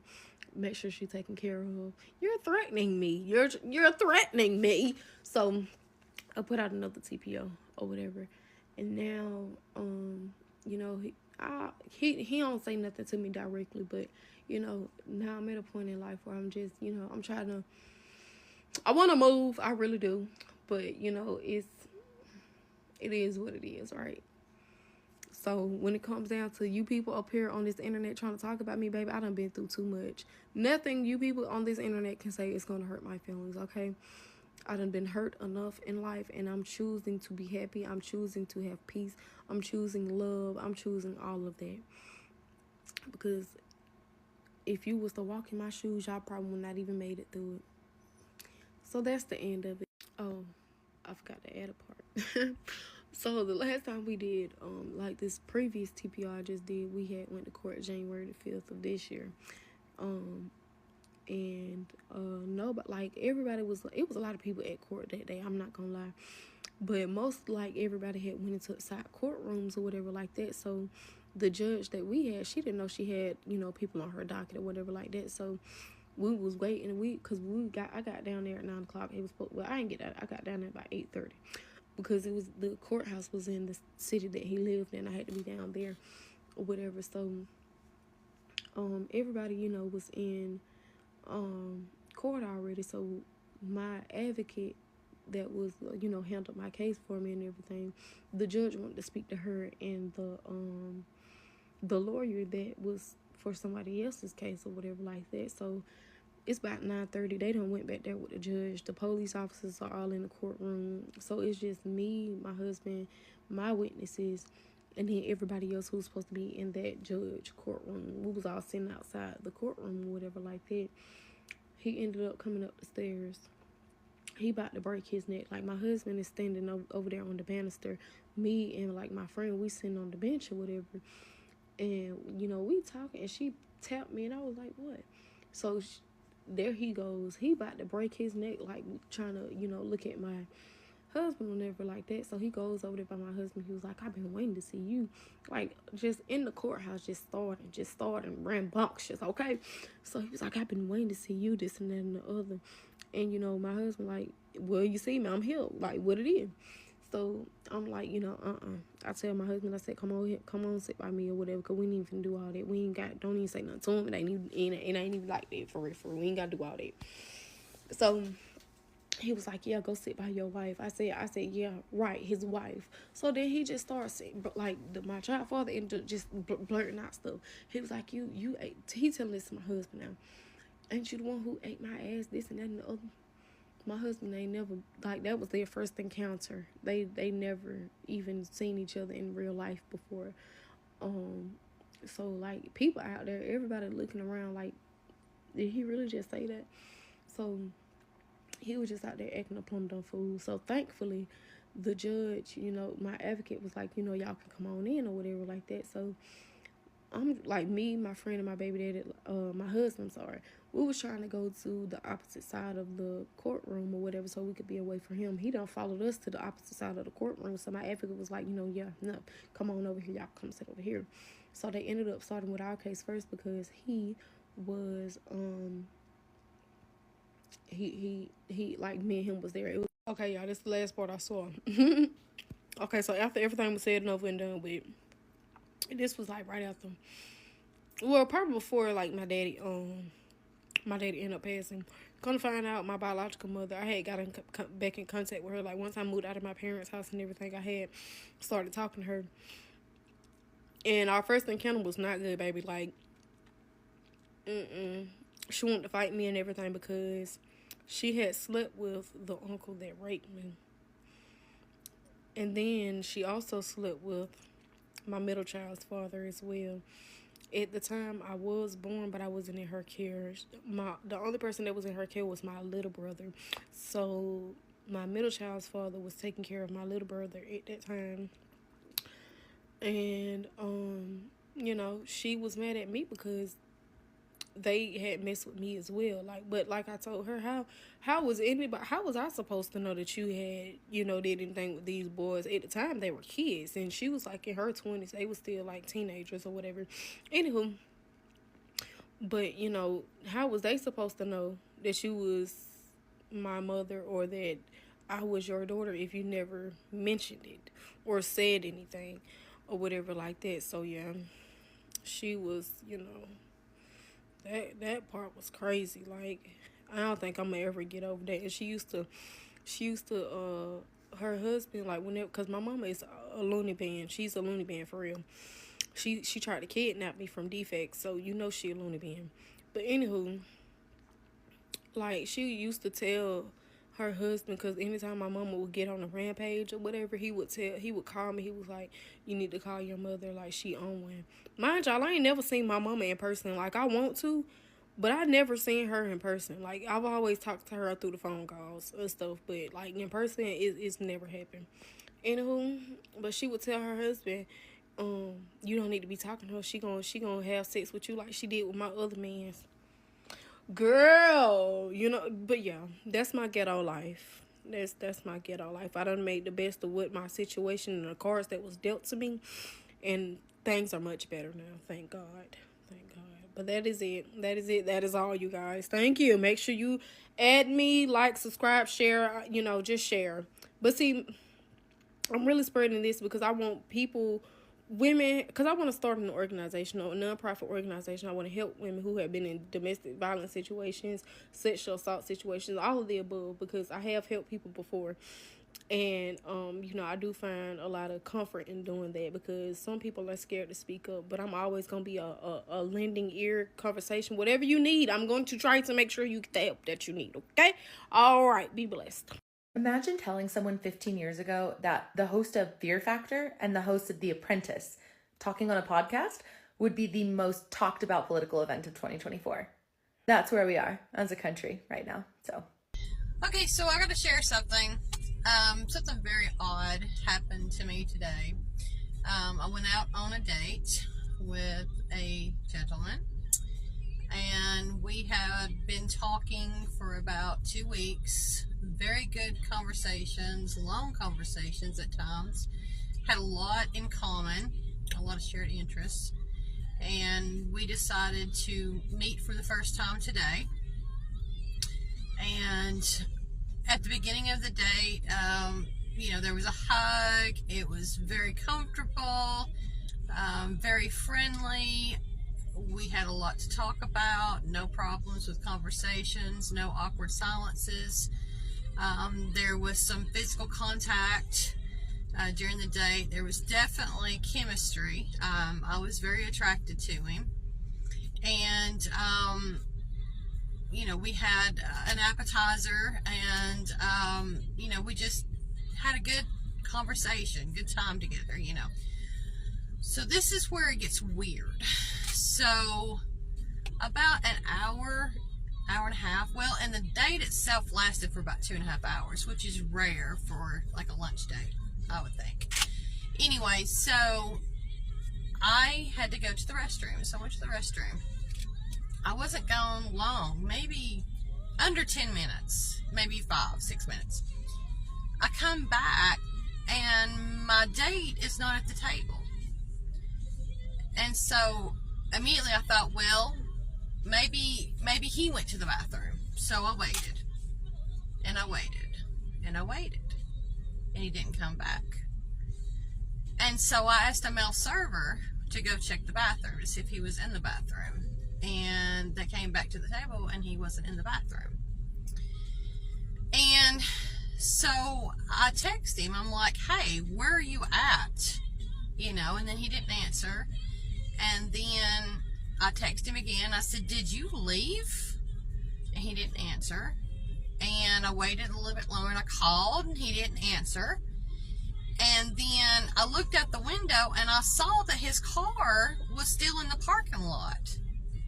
So I asked the server if he would go and check and see if he was okay. Because at this time I'm thinking, is dude sick? Is he not feeling well? What's going on? This is so strange. So they go out and check. And they say that it looks like he's sitting in the car with his head down, as if he's like napping or something. I don't know. So I'm thinking, okay, I don't know what to do. The bill hasn't been paid. The bill is $53. Okay, the bill hasn't been paid. And I'm wondering, what am I supposed to be doing here? Am I paying the bill? I mean, you know. So I asked for the manager to come to my table. And at this point, I'm just humiliated. I'm humiliated. I'm embarrassed. I don't know what to say. Nothing like this has ever happened to me before on any date. I mean, I've been on some weird dates, but this one takes the cake, okay? So, so she's like, hey, you know what? Don't worry about the bill. You know, I'm sorry this has happened to you. You know, you can go ahead and go if you want to. That's fine, you know, don't worry about it, you know. Guys, I just picked up my Pizza Hut, but I wanted to show you guys my new nails because they're so cute and I just did them. Hold on. Aren't they so cute? Alright, so, to continue the story that I posted this morning, so I read some of the comments, and it's cool. I mean, some of you put some not so nice things, but that's okay. I mean, I'll sleep fine tonight. Not gonna bother me none. But anyway, so sorry that I had to cut the video short, but I had things I had to do. So I am back to finish the story. So I think where I left off last time was that they had found him in his car out in the parking lot, and actually he was in the passenger seat of his car asleep. Okay, so which was very odd, but anyway, so the waiter comes back in, you know, he tells me, you know, hey, he's outside in the passenger seat of his car and it appears that he's sleeping. So then my brain starts moving around, or, you know, some thoughts, and I'm thinking, okay, he had 4 beers while he was at the table with me. When I came into the restaurant, he's sitting at the bar, so I don't know how many he had prior to me getting there. But I know that he had like 4 at the table where we were sitting at. You know, we ordered an appetizer, you know, so he didn't have much food in his system. He drank the beers pretty quickly, so obviously it hit him hard, you know. So I can't speak for him. I don't know what was going through his mind at the time. Maybe he just wanted to sober up. Maybe he was embarrassed, you know, that he'd allowed that to happen on the first date or whatever. But anyway, so I'm talking to the manager at this point, and I know someone put in there that they call this BS that the restaurant said, or the manager said that I have to pay. It's true. It's true. I did offer to pay like 2 or 3 times, and she was like, no, you know, don't worry about it, you know, we'll take care of it, you know. And I was like, well, how are you going to take care of it, you know? And she said, well, and she brought me over to a monitor. And on the monitor, I could see the whole parking lot. They have cameras on their building. And she zoomed in on his car. And she got his license plate number, and she said, you know, we'll give him time to get in contact with us, and if he doesn't, then we'll move forward with, I don't know, calling the police. I don't know what they would have done. And I said, but I really do want to pay the bill. You know, I don't want to leave, you know. And of course, at this point, you know, I'm going to be honest, I was crying. I was embarrassed. I was humiliated. You know, I'm in my 50s, and I don't think that has ever happened to me before. You know, I mean, that's like being stood up without being stood up. I mean, it was just a very, very weird situation. So as I'm standing at the monitor talking to the manager, you know, trying to get her to let me pay the bill, I see him get out of the car, and I'm thinking, okay, he's going to come inside, and he's going to apologize, and he's going to pay the bill, and he's going to explain, and everything's going to be okay. You know, because I really liked him. I mean, he's a very attractive man, you know, we had a lot in common. So he doesn't. He walks around and gets in the driver's seat of his car, and then you see his backup lights come on, and he backs up, and he pulls out of the parking lot, and the camera follows him all the way down to the road, and he turns onto the highway and heads toward the interstate. And my heart just dropped. I was like, wow. I mean, I was holding on to just a little bit of hope that things were going to be okay, and we were going to work things out, and he was going to come in and make everything all right. But no, he left. And of course that made the tears even more, you know, come out of my eyes, because, you know, it was real at that point. You know, it had been, the situation had been confirmed, you know, that he was leaving me at a restaurant with a bill that had to be paid. Okay. So, anyway, so, you know, I didn't want to judge him. You know, I don't drink beer. I don't care for it, never have. I just don't.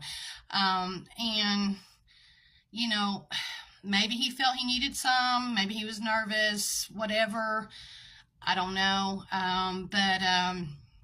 But I was still willing to communicate with him and just make sure he was okay. I mean, I was upset. Yes, I was very upset. I was hurt. I was angry. But I was willing to give him another chance to explain the situation, you know, because I am not without mistakes. I make bad decisions every day, you know, so who am I to point my finger at someone else, you know? So, you know, and that's just not who I am. So, you know, he did get in contact with me later. He did apologize. And what I said earlier was he drank too much, too quick, and it hit him hard. And he was embarrassed, and he didn't know what to do and what to say in the moment. So he just left. So he did tell me that he would take care of the bill, but I don't know if he ever truly did. So we did see each other some more after that, you know. Yes, it was a horrible first date. He apologized multiple times. You know, and I was like, hey, you know, you don't have to apologize multiple times. You know, it's cool. I understand, you know. So we did continue our relationship, up until, a few months. And, you know, it was really good. You know, we had a lot of fun together, a lot of laughs. Like I said before, we had a lot in common, had really good conversations, intelligent conversations. It just fizzled out. And I think what the turning point was for me in the relationship was that around the time we were dating, my son turned 18. And I was talking to him on the phone, I guess it was about a week or so after my son had turned 18. and he made a comment about, since my son was 18, that I needed to kick him out of the house. And it just blew my mind that he would say that, because I'm like, why would I kick my son out? He's not doing anything wrong. Why would I kick my son out? And he's like, because he's 18, and I just really don't want to be bound by kids. I want to be able to make plans and do whatever I want to do and not have kids get in the way. So basically his true colors started coming out. And, I'm not going to choose a man over my child. Sorry, I'm not going to do it. Companionship is nice. And it's fun to hang out with someone and do things. But at the end of the day, he is my only child. And I am not going to choose a guy over him. I'm not going to choose my own happiness over my son. Never. So that's pretty much what ended the short-lived relationship. So that's the end of the story, guys. I'm sorry that you had to wait. That was not my intention, but I had things I had to do today, so I had to come back later and finish the story. And again, I do apologize. I also don't like part 1, part 2, part 3 to stories. So I do. I do apologize, and I'm sorry. But hey, if you've had similar experiences or really bad dates, first dates, whatever, share with me. I'd like to hear your experience. Have a great day. Stay blessed. Bye.